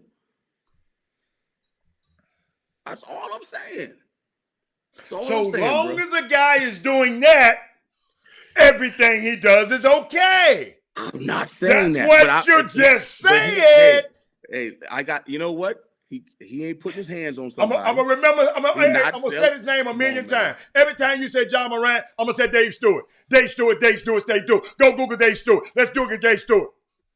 Well, Google them all. Go Google his life. You talk about a guy that plays basketball, that's part of the 1%. But this dude, I guess David Stewart is part of the 1%. But David Stewart part of he part of 0.00. Okay, but guess what, Chris? Guess what, Chris? But when you read his story, oh my God, I wish I had time to go back and see how many times. Hold up, how many times he failed? I get it. But I don't know about you. I ain't never been 300 million. I mean, 3 million in the hole. Okay, but proximity. What do people have proximity to? Right? What do they feel like is more attainable to them? That's the thing. You got kids out there that, you know what? We can say Obama all we want. They believe they have a better chance of being a little baby. I'm just trying to tell you in our culture what's going on. I'm not saying it's not right. I'm not saying it's right. I'm telling you what is practicality. I got a That's question. what they believe. I got a question. The images that are portrayed to them on TV, the images that they family, their environments, that's what they believe. Not saying it's right or wrong. Ooh, Landon. Listen, Landon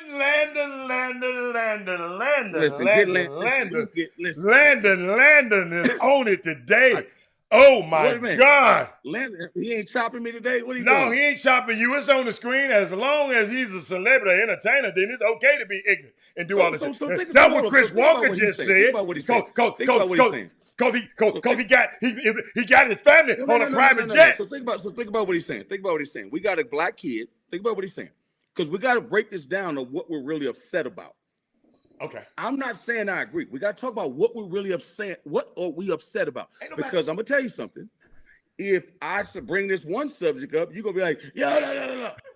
I'm upset that Juwan Howard swung at them folks because I think it made us look bad as black coaches, as black leaders, that he cannot control his temper and that he will lose it and do that. See, I knew he was gonna do that. You're upset. No. Drink your Gatorade. Keep your mouth shut and drink that damn Gatorade. You're upset because John Morant, who is accomplished, is on a Learjet with his daddy, right? Accomplishes something that 99% of the people in this world will never do, and you don't like the way he's doing it. You don't like the way he's doing it. So you don't like style. You don't like the style, and you're going to sit there and tell me, well, I'd rather did the way David Stewart did it. Would you rather the way Clarence Thomas did it too? He's successful. He's a Supreme Court justice. Would you rather the way that Ben Carson I've never mentioned Clarence Thomas. I'm telling you, I don't consider Clarence Thomas a hero of mine. Or somebody style. That I ain't gonna lie. I wish I had a thought of this David. I wish I had his mind. Because he didn't make nothing. He didn't make nothing. He just said, okay, these people need help here. These people need help here. I'm going to put them together. No, I understand it. I understand. Chris. Man, y'all something else, man. Chris, I love it. But Chris, can I ask you a question? Y'all something else, man. Did you say I sit back and let you talk? Y'all Monday morning quarterbacks. Hey, y'all do not live. Y'all Monday morning quarterbacks, boy. Y'all something else. Did I sit back? Yeah, but Jay Stewart owned this jet. You're right. Thank you, Landon. Landon, don't do Chris like that, Landon. Landon just run his mouth, man. I'm telling you. No, that's my boy. That's my best friend. I don't give a damn if Landon is your best friend. What up, Landon? Hey, man. Let me tell y'all something, man. I love this boy right here. Hey, Chris, I love it. Because I know you wasn't going to agree with me. When I saw you pop up there, I said, oh I love it. That's why I click. You see how quick I click you in? You know I usually let you wait. I said, but Chris, I got a question. I'm gonna pivot. I'm going to stay here, but I want to pivot. Are you tired of being in a position? Because somebody was telling me this. As a consumer, as someone who gives his time, someone who is loyal, affiliates with a team, in some ways identify with a league that is not interested in you or care about you, this is a devoted football team, former football lover, Pittsburgh Steelers fan. He was talking about. He said, I'm tired of being in a position as a consumer. Somebody who gives his time, somebody who's loyal, affiliates with the team, and in some ways identify with the league, that has not interested in the things that you care about. From Colin Kaepernick, and even before the grappling with the race issues of race around coaches and owners. A swing that way, like they do at the All-Star game. I mean, at the Super Bowl. And the NFL is gaslighting around these issues. Okay? everybody know that now. And at this point, he just told me his life right now, the NFL can kiss his behind. This is a devoted Steeler fan. Said, I have no interest anymore. Okay. Why I'm spending time, he said, why am I spending time with people with an industry that doesn't really give a damn about what I care about? The music industry don't give a damn what we care about. He said, I feel conflicted. You remember I told you? I told you the other day, Robert had, a few minutes ago, I feel conflicted about negotiating contracts and benefiting from the NFL. Listen to me. I feel conflicted. I got 3 Hall of Famers. I just went to the Hall of Fame and realized that a lot of people don't have 3 Hall of Famers in their camp. I even know them, right? And I'm conflicted about this industry. But am I feeding into this insatiable appetite, Chris, for this sport? Am I feeding? Because guess what? The reason I know I'm feeding into it, you just brought up something that I said about it years ago. I said the NFL makes more black millionaires than any other American industry. Right. So I'm conflicted. The point I'm trying, the way that the NFL looked at this Flores suit, what I'm finding out the last few days, Chris, they lack this publicity. They don't care. They said any publicity is good publicity. You're going to keep talking about the NFL in their life, in your life. This just like us, y'all. Who watched the movie Do the Right Thing? I think it's Do the Right Thing. It feels like we're in Sal's, famous food eater. You know, Sal's, what's his name? Sal's Famous. Asking why ain't no black people on the wall. That's why I told you I was pivoting. Meanwhile, business is still booming for the NFL. We was worried about these black coaches. I'm just thinking about it, Chris. I'm figuring about how I've contributed. So I'm talking about me. I ain't talking about nobody else. I'm thinking about in these last 30 years how I have contributed to this NFL machine. That's why I'm so conflicted right now. Why feeling the same tension, and the NFL just giving us lip service and giving us I mean, it's just, man, it's that halftime show. They want our rhythm, but they don't want our blues. And I'm just sitting here thinking about you, and I know you're just trying to be opposite from me.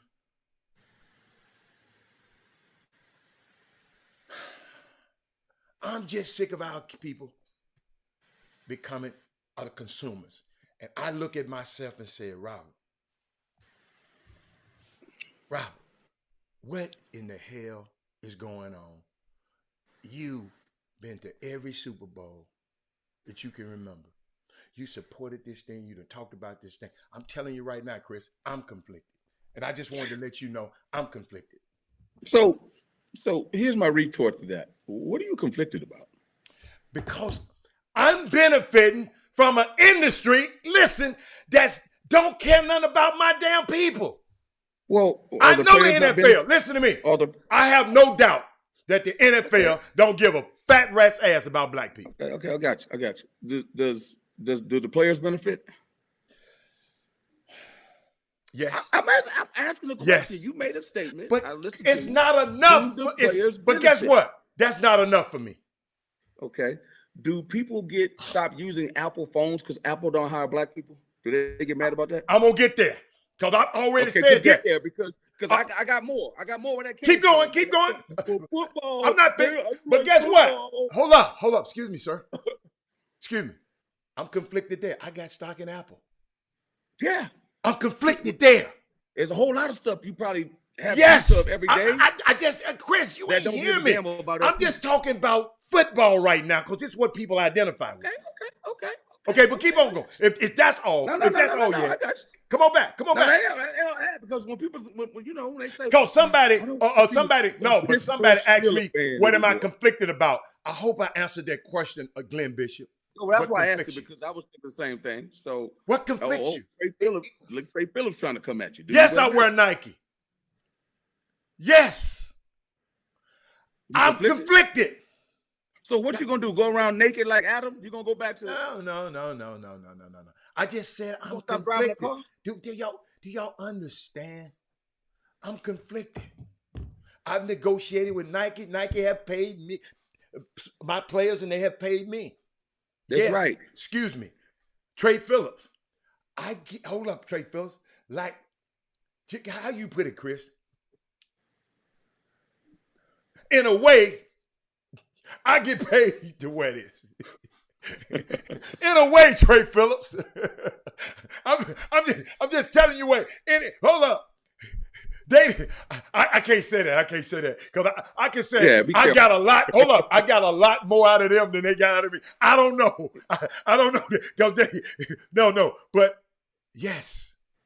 I'm glad you said it. These dudes, man. The Boomer Room, man. I ain't got no. I don't own Rolex. I don't own out of my PJ, but I got one. And Trey Phillips, you running Trey your just mouth. being a knucklehead. See, I'm talking about me. That's what y'all don't understand. Y'all can play them old bullshit ass games. I'm just telling you, I've been conflicted this year. See, as a football fan like y'all have no choice. You just exercise your own, and you have a choice. I'm saying you have a choice, and you can exercise your choice or not to support a team or not. But I have to really think about: do I want to stop getting this money? Like you were saying yesterday. Exactly. I got to really think about that. That's why I say I'm conflicted, y'all. Y'all fans. That's why I tell y'all ain't not a fan. I'm in this business. Think about it. Can you imagine sitting a kid down and say, listen, man, you know what the Alabama voting rights history is? Do you understand that? Don't send your kid to Nick Saban. You know what the parents going to look at you and say, man, get out of my living room. That's what I'm trying to tell you. Like, we can sit here and talk about useless platitudes and what the Never Land stuff with Alice. And then when you put it to people and they got to make a decision, it ain't the same. You know what I'm saying? It's not the same. So my thing is, what's practical? Now, again, I understand, like, if you want to change some things like Colin Kaepernick and give his career up, but people can poke holes in that. Because you know a lot more about that than we do. And the one thing and I'm sorry. Y'all go down. And the one thing that I'm gonna move. I gotta go get me some juice, but I'm gonna move though. Yeah, just stay there, because I want you to hear this. I don't care about you moving. Just keep on moving. I want you to see these mountains in Utah. I don't know if we got. I don't know if we got these Negroes on here. But y'all know what? Y'all got to realize though. Yeah, you can see. I know people like Landon ain't never been skiing. People like Landon ain't never been skiing before, so he don't know nothing about that stuff. You know him and Thaddeus. Think about this. Brian Simmons, I got you, Brian Simmons. Brian Simmons. I'm finna explain something to you, Brian Simmons. See, like y'all, I don't think y'all are obligated to buy Sal's pizza. You can go find your pizza anyway.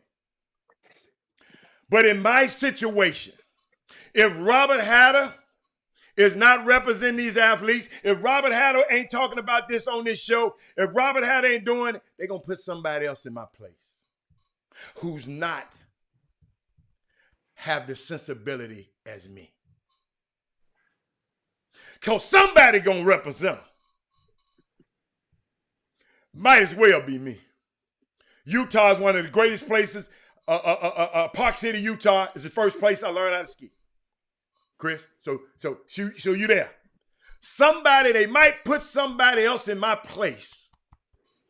Who was that asking? Brian Simmons. that don't have my sensibility. Somebody who might not have my insight. Chris, why you moved to a bad? Get your water and go back to the other spot. I gotta hold on, man. It's the Wi-Fi, man. Because okay. You just look at You were halfway decent. You always got to do something. Oh shit, he done got. But guess what, y'all? And I really want him to hear this, cause he don't understand this. But we always got to be conscious of the spaces we occupy and the work that we are doing in these spaces that we occupy. Always got to be conscious. As a fan, you can make that choice. But I got a platform that I have. It's very important that I understand the responsibility that I have to speak truth to these people who listen to me.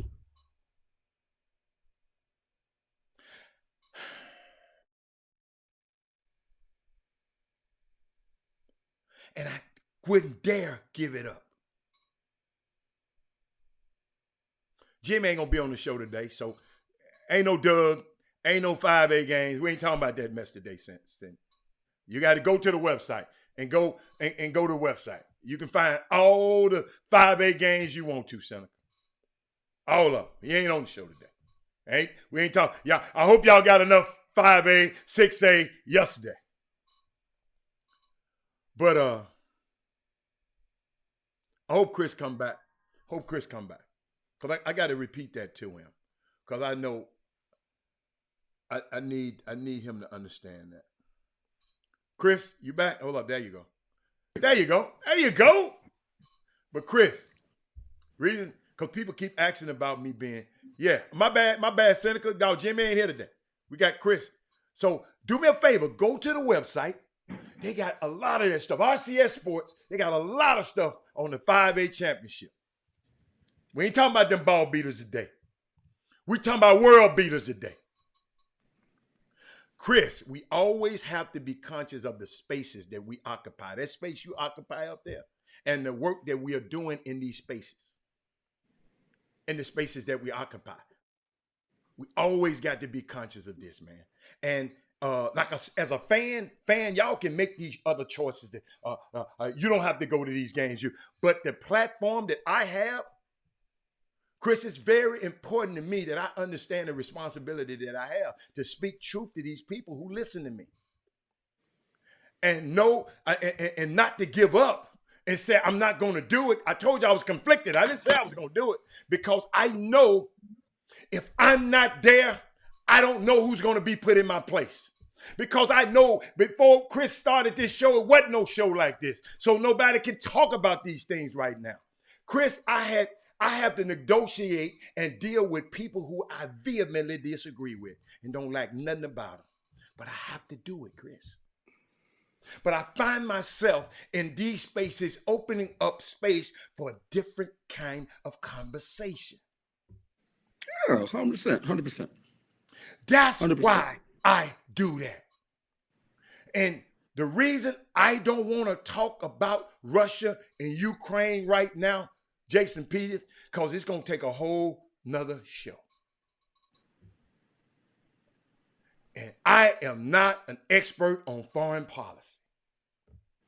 So before I talk about something that the hell I don't know what I'm talking about, I'm not going to talk about it. But I know this shit I'm talking about right now. But as a fan, my partner told me, Jason Peter, that man said the NFL can kiss his butt. And then, Chris, I asked about the parallels because somebody asked about. Then y'all asked me about you. You the one said something about Apple and Sony and all them, didn't you? Because this whole story, y'all, is the story of corporate America. You can make this case in any industry, in your industry, Chris, in whatever industry you in. Brian Simmons, we talking about Brian Flores, Landon, whatever industry y'all in the school industry, in every industry.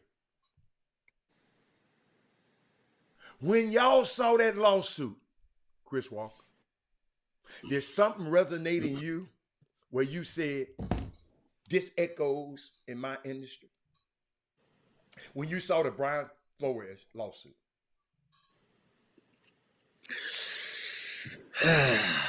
I mean, that you can say. Because I know, yeah. Well, if I have two eyes. I have two eyes, and I know data. Okay. Data provides all you need to know about a lot of things, Okay. This was a record year for them hiring African-American coaches at the collegiate level, right? The Big East, I think half their conference is black. A-10, half their coaches are black. I mean, there's some strife. Now, the other conference got some work to do, and we could talk about why this and why that. I remember a year when I want to say the ACC had about 5 or 6 black coaches. So in my industry, now broadcasting, that's a different story, but there are a lot That's what I was talking about, that industry. So, well, I mean, that's a different industry on the play-by-play side. On the talent side, there's plenty of African Americans, but on the play-by-play side, which sometimes is the most lucrative side, or thought of as the quarterback side, right? The middle linebacker side, that leaves a lot to be desired. But I'd like to say that at least CBS is trying to be a forward thinker and trying to mitigate that, because it takes people, as you say, Hatter, two things. You could be two people. You can sit and point at the problem, right? Or you can put your fist in it and put your fist at the problem. There's a lot of people that point at it, and there's a lot of people that swing at it. Are you a swinger or are you a pointer? The guy that's in the room where Hatter is, he can say that I'm conflicted, but he's a swinger. You see what I'm saying? He's trying to fight it. And sometimes there's only so much you can fight. Right. But guess what? You're making incremental change. The people that are pointing and complaining nothing ain't gonna happen there, bro. I'm just telling you. You can be mad all you want. That's why I say, whenever the award comes out for the best complainer, and I can get whatever I want in life, sign me up for that award. Because I can do it. I'm telling you. I'm great at complaining. But I'm a competitive, Hatter. I'm a competitor. Even against the odds. I can't wait to talk to you after this show. I got some key I want to talk to you about. But I want to share something with y'all. I know it's getting late. But I want to share something with y'all. Had an interesting conversation with a person this morning. And what I've learned about this industry I'm in, it's a lot of people out here just in the way. And Chris, you can interject at any time. A lot of people in the way. Some lady just told me this morning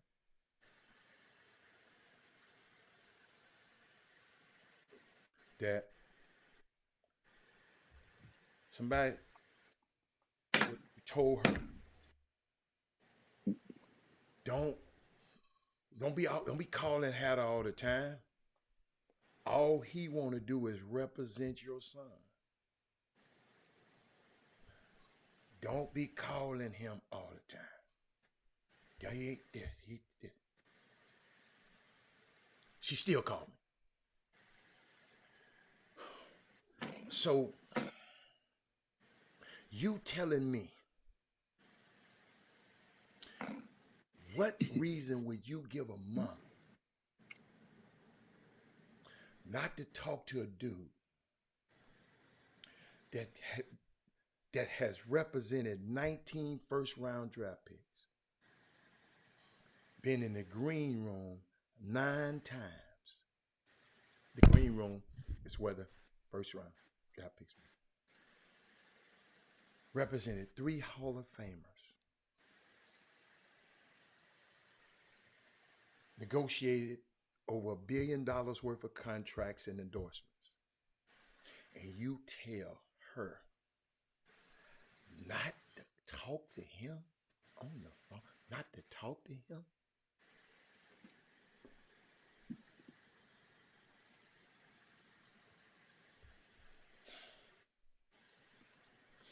That's what's wrong with our people. Because they'd rather you talk to somebody who ain't done nothing than to talk to somebody that can help you.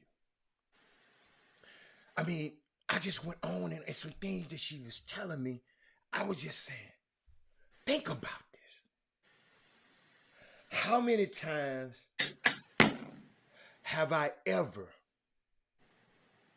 called you and mentioned you representing somebody in your family?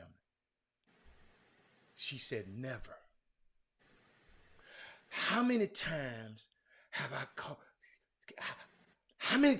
called your son? She said, never. Why somebody want to keep a young aspiring athlete from talking to a guy who have that? Let me tell you something. You know why it broke my heart? It didn't hurt me as me, but it would have hurt the kid. What is wrong with our people? Chris, what is wrong? And just our people saying it, not the other people. Willis. Yo, I mean, it's crazy. Then they add other little, they slick little remarks in there. Chris, it's unfathomable to me. So my question would be, Mama, have anybody in their camp or anybody that know them has these accolades and experience? But they want to keep you from learning something. Mamas and daddies, this ain't about me. I'm just talking, this could be anybody. This could be Chris. Don't talk to Chris Walker. And your son want to go to college. And he done been to half the damn colleges because, he get fired all the goddamn time. So he been to half the colleges in the world. He know, if nothing else, he know what not to do. Don't talk. You stupid. Don't talk to Chris Walker. Ladies and gentlemen, I ain't mad. We just got to do better, Kelton. Kelton, this is all over the country. Kelton, I think it's Kelton. This is what I'm thinking about, Kelton. I know I ain't got what this dude done. So I got it. I don't want them talking to him, because then they're gonna figure they don't need me. You follow me? And we got to cut that out. Let's get our kids. Like, Chris, if you was going to have brain surgery right now, but your best friend, but Kyle is just a good family practitioner. You got to have brain care. You're not going to use Kyle. Kyle ain't never opened no brain up. Yeah, but here's what I would say to that. You're 1,000% right. But when it comes to certain things, right?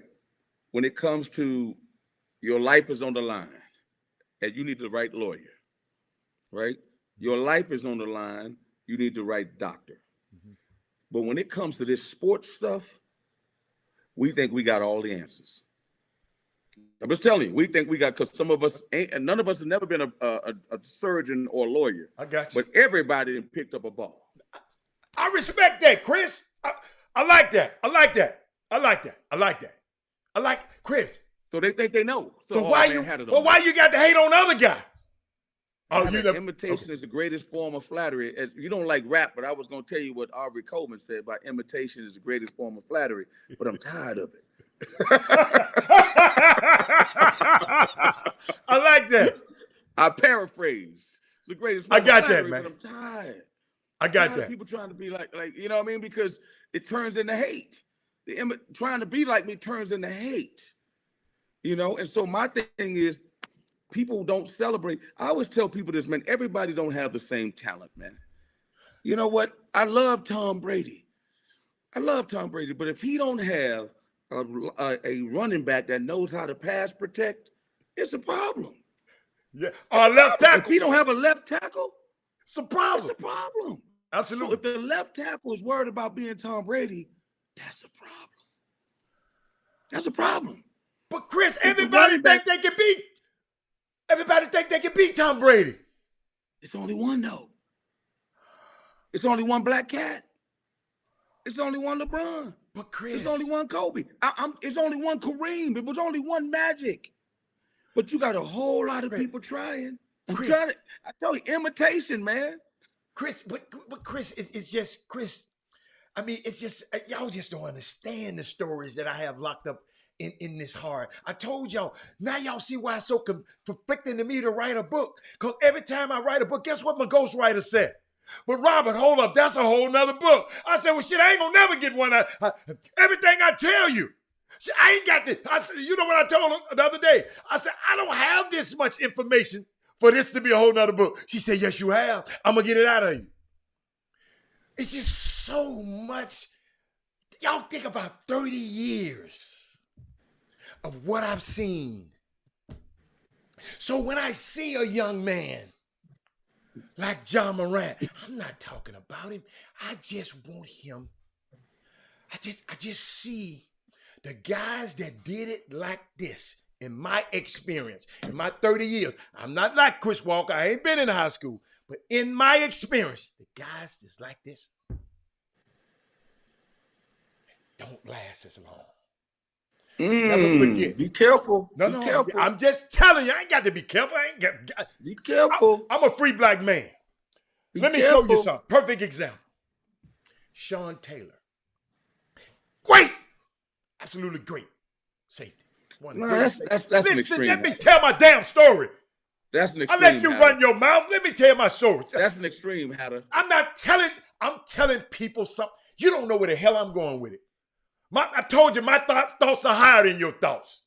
So let's keep go. Going then if let me keep going. I can't reach him. Sean Taylor, y'all. I'm going to go first. One of his teammates was LeVar Arrington. Okay? LeVar Arrington, we had our outing. So our company used to have an outing at every summer. We go to the Bahamas. We go around the world. This guy ain't got a clue of what I'm talking about. And he wants it. Don't go there, Robert. Yes, I'm going here. First of all, you already told me this story, but keep going. No, but they don't know the story. So guess what? So, and that's who I'm talking to. I'm not talking to you, man. I'm not talking to you. Tell a story. I'm talking at your ass. So, tell a story. So he wanted to have it at his house. I said, whoa. What we do? Everybody who comes in, before they get on the bus, because it's a big problem, before they get on the bus, before we bring them to, they have to sign a waiver. Even at my birthday party, people had to sign a waiver to get in. Anything that happens on this property, you can't come back and sue LeVar, my company, me, or none of my partners.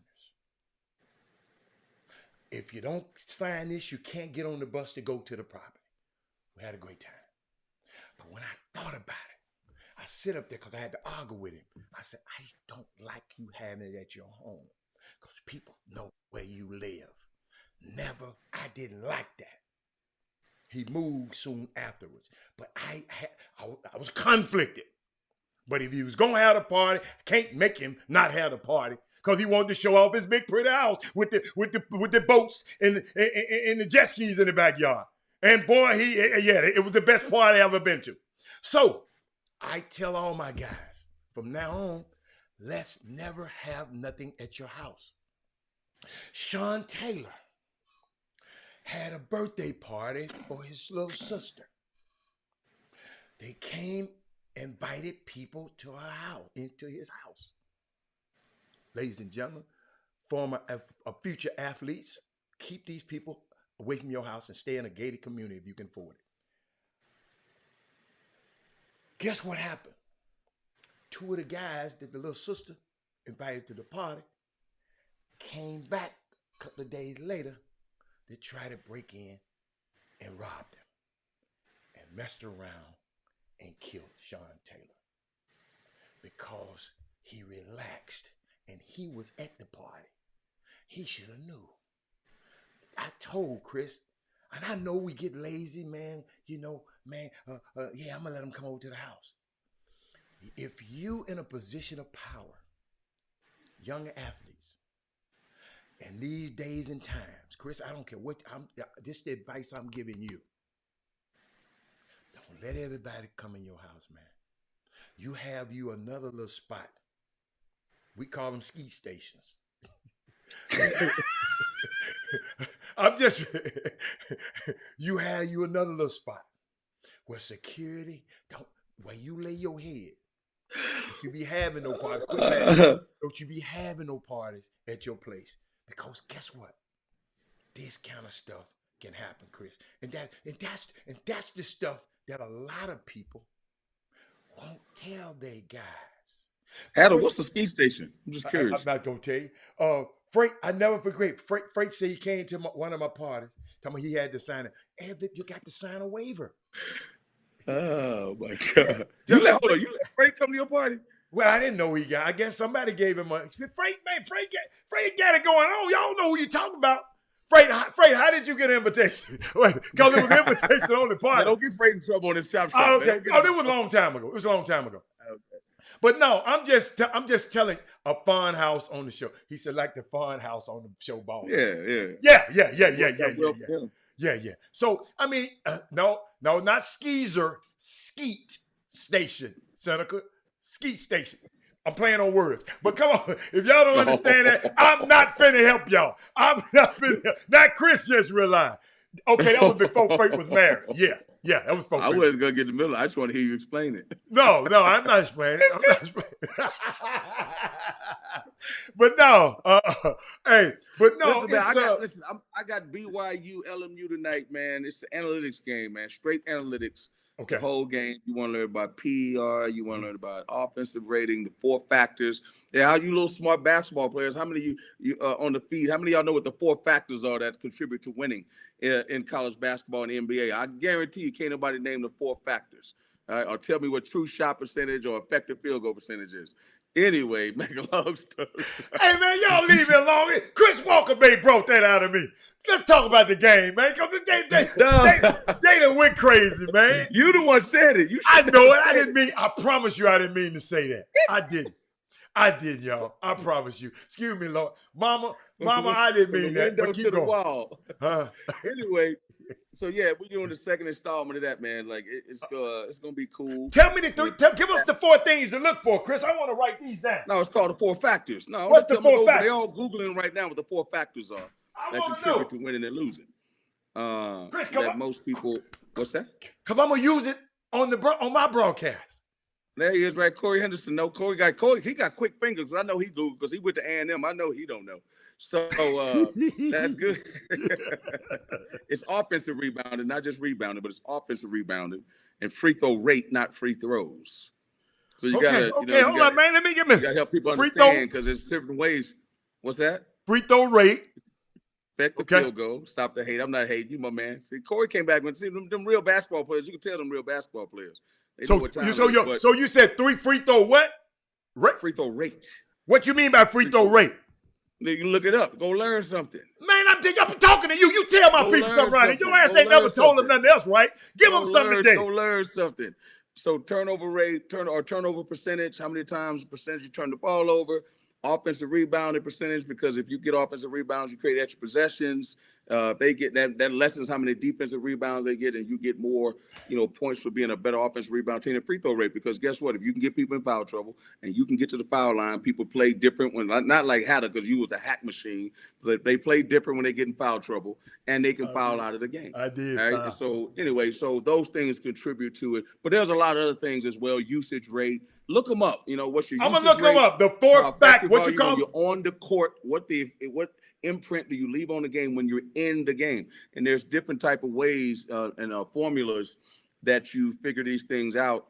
So it's good for people to understand how to come up with, why they come up with these different terms. And, if your kid if your kids underestimated boom boom room. Now they good at Googling. If your kids are trying to play at the next level, you can, really understand how coaches make decisions and why we say this dude is better than that guy and all that kind of stuff, or why their team should play this way, or what's the shot quality, or, what's your luck quality? Well, why this team so lucky? Because guess what? They leave players open for threes more than they should, but guess what? It's not because they're a great defensive team. It's just they don't make them, so they're lucky. So your luck factor is higher. So there's like 9 million different things that can factor into a team winning and a team losing, Thank you. That's the first thing I've ever learned from you on this show. Thank you. Listen, I'm a basketball mind. I just don't, this ain't what this show about. But if you want to learn Wait a minute. This show is about everything. I understand that, but they're not on this show to hear me talk about my basketball prowess. So what I'm saying is it's somewhat my wheelhouse. But again, you can learn why the NFL and the NBA, how they make decisions, and Hatter them and Hatter will explain this too. When he's going to evaluate a kid, they get all this data too.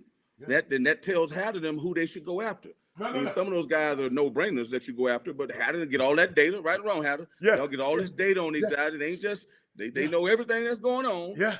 And they like, hey man, this dude can't do this dude can do that. He got to get better at this, he got to get better at that. Is this dude worth representing, yes or no? You know exactly.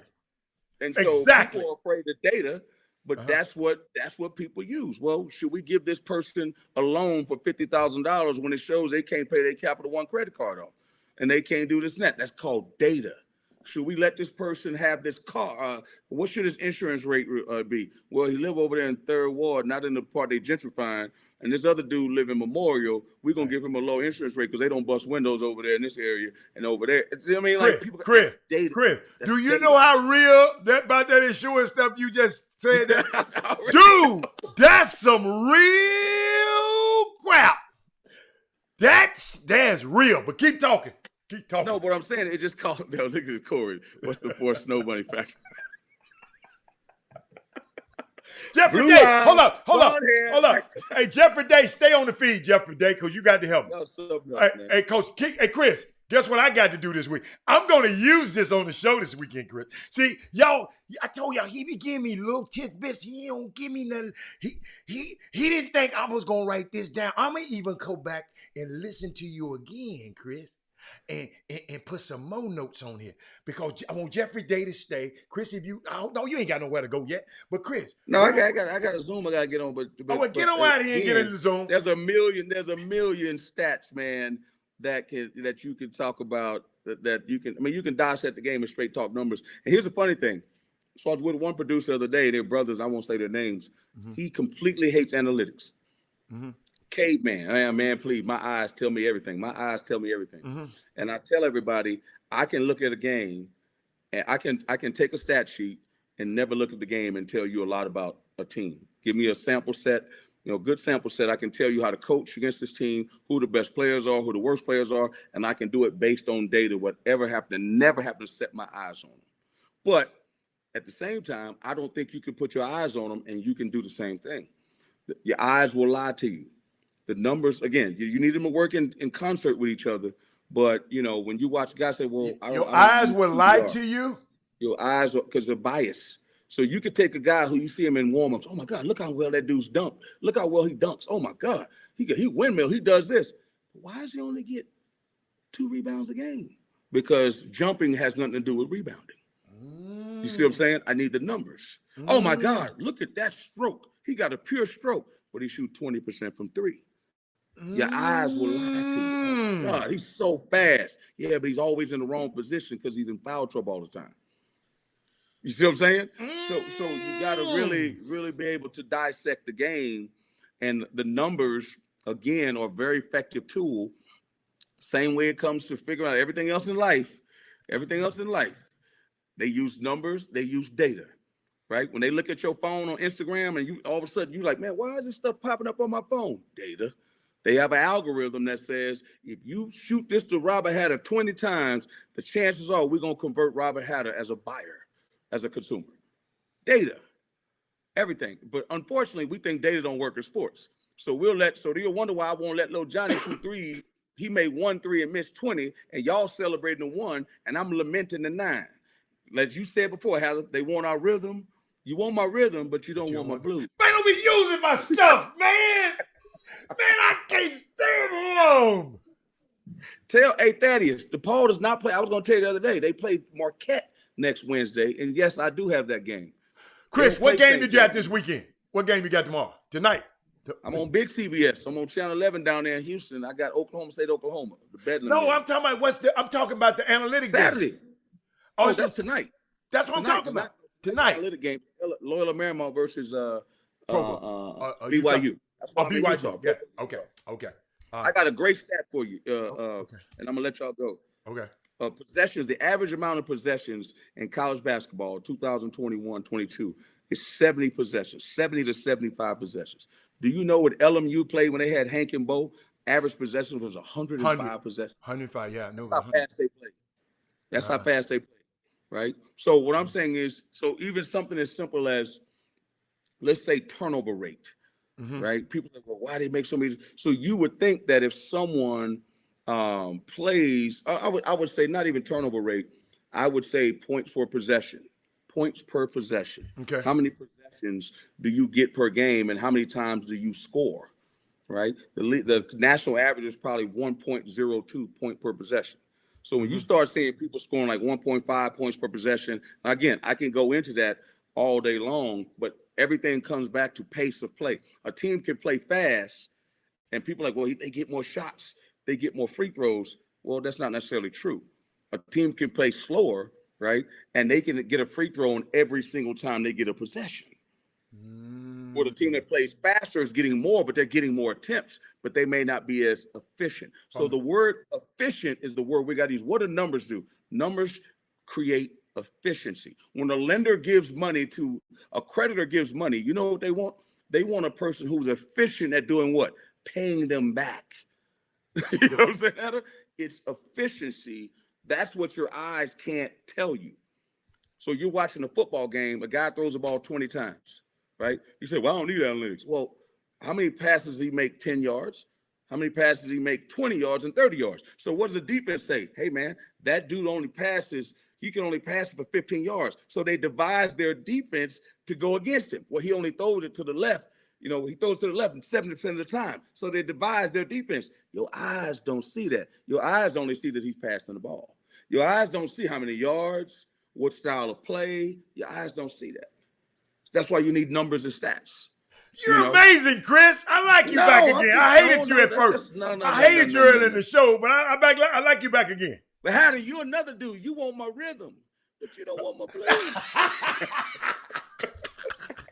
Hey, y'all see how he do me, man. Y'all see how he do me. But Chris, he said, Chris, they got $3 tickets at that game, man. Baby, don't stop it. It's gonna be about 20,000 Mormons in that night. You can't bet your bottom dollar on that. They're gonna be in there. But thank you so much, man. Hey, man, I'll be.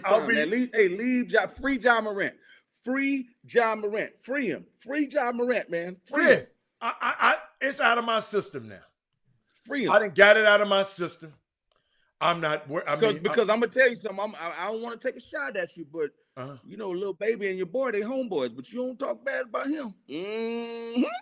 And see, the boom boom room. See, I was waiting to say that little baby and James Harden, that's your dude, but you don't say nothing about him. But you want to kill John Morant. Free John Morant. That's all I gotta say, y'all. Free John Morant. I didn't kill John Morant, man. Don't have people in Memphis thinking I'm trying to kill that. They know I love that kid. That's the other point I was gonna go. They know I love that kid. That's why you said be careful. They know I love that kid. I'm just talking about the optics. That's all. I know what you're saying. That's all. Hey, man. But boy, I had a good. Hey, man, let me tell you something. Thank you, man, for coming on. Cause I got about 700,000 things that I wanted to cover today. But what you just gave me at the end, I promise you, since you always taking my stuff, use that rhythm and blues. Hey, I know you go. I know he gonna say it, y'all, this weekend. Kevin Frankman always got something to say. I'm not going to say.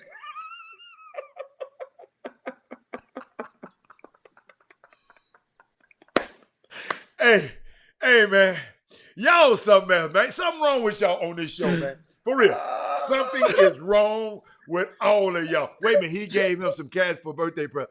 Yeah, man, y'all need see Karen Roach couldn't wait. Karen Roach couldn't wait. As soon as you say something about James Harden, boy, they just can't help it. Hey, y'all. Hey, by the way, hey, little baby moving down here in Houston. See what I'm saying? See, look at you. You know who Lil Baby is, though. You know Aubrey. You know Aubrey and Lil James. You know their history. Come on now. But I don't mean I like rap though, Chris. Hatter. I like Lou Raw, man. I like Lou Raw. You like them preachers like Creflo Dollar that's out there stealing money from folks, but you don't want to mess with the rappers though. I don't like Creflo. But you know what I'm saying though. What I'm saying. What he's stealing from them? They don't have to give it to him. Ooh, he ain't got to ask either. Hey y'all, I enjoyed y'all. I'll see y'all. Hey, go get the KTSU app. I'm trying to work on my craft. The girls' game is 5:30. I guess the guys' game 7:30. We're having a gray out. Wear your gray. Come to TSU game this week. I want to see y'all, man, for real. I want to see y'all. I want to see everybody. But Chop Shop, let's make it a Chop Shop day. Chop Shop, wear your gray. And if you're there, find me. Say, hey, Robert Hatter, I'm in this building. If you don't have I got my a number, treat. Hatter, I got a treat for you. I know you're not going to be around, but Seawalk going to be in H-Town on Saturday. Where? Yes, indeed. I will be in H-Town. On this side? What's that? Yeah, after the game, I'll be right there in the city, man. How you think I ain't going to be here? I'm gonna do something you don't. I'm gonna tell you gotta do something you don't never do. I'm gonna hang up, pick up the check. I gotta go. I'll talk to y'all later. Man, them $2 checks you be picking up. Boy, y'all, hey, if that thing about $20, Chris grab that thing fast. You know where I'm going. You already know where. No, we ain't going. No, we gotta go. No, we gotta go back. We gotta go back to my spot, man. I'm tired of. Hey. Quick, I'm not going to no Mexican restaurant this time. Okay, I'll see y'all later, man. Chop Shop. Let me find I can't stand this, man. Saturday night, me and Chris, I got Hey, I got 2 words, Hatter, before I go. What? Skeet, skeet. Bye, boy. Boy, you a retarded. Jim Hicks. Rob Hatter. You are now tuned in to the Chop Shop. I'm Retro. Let's get it. We in the Chop Shop. We live in the Chop Shop. We talking sports talk. We live in the Chop Shop. We in the Chop Shop. I'm talking sports talk. So turn your dials up. It's live in the Chop Shop. We in the Chop Shop. We live in the Chop Shop. We talking sports talk. We live in the Chop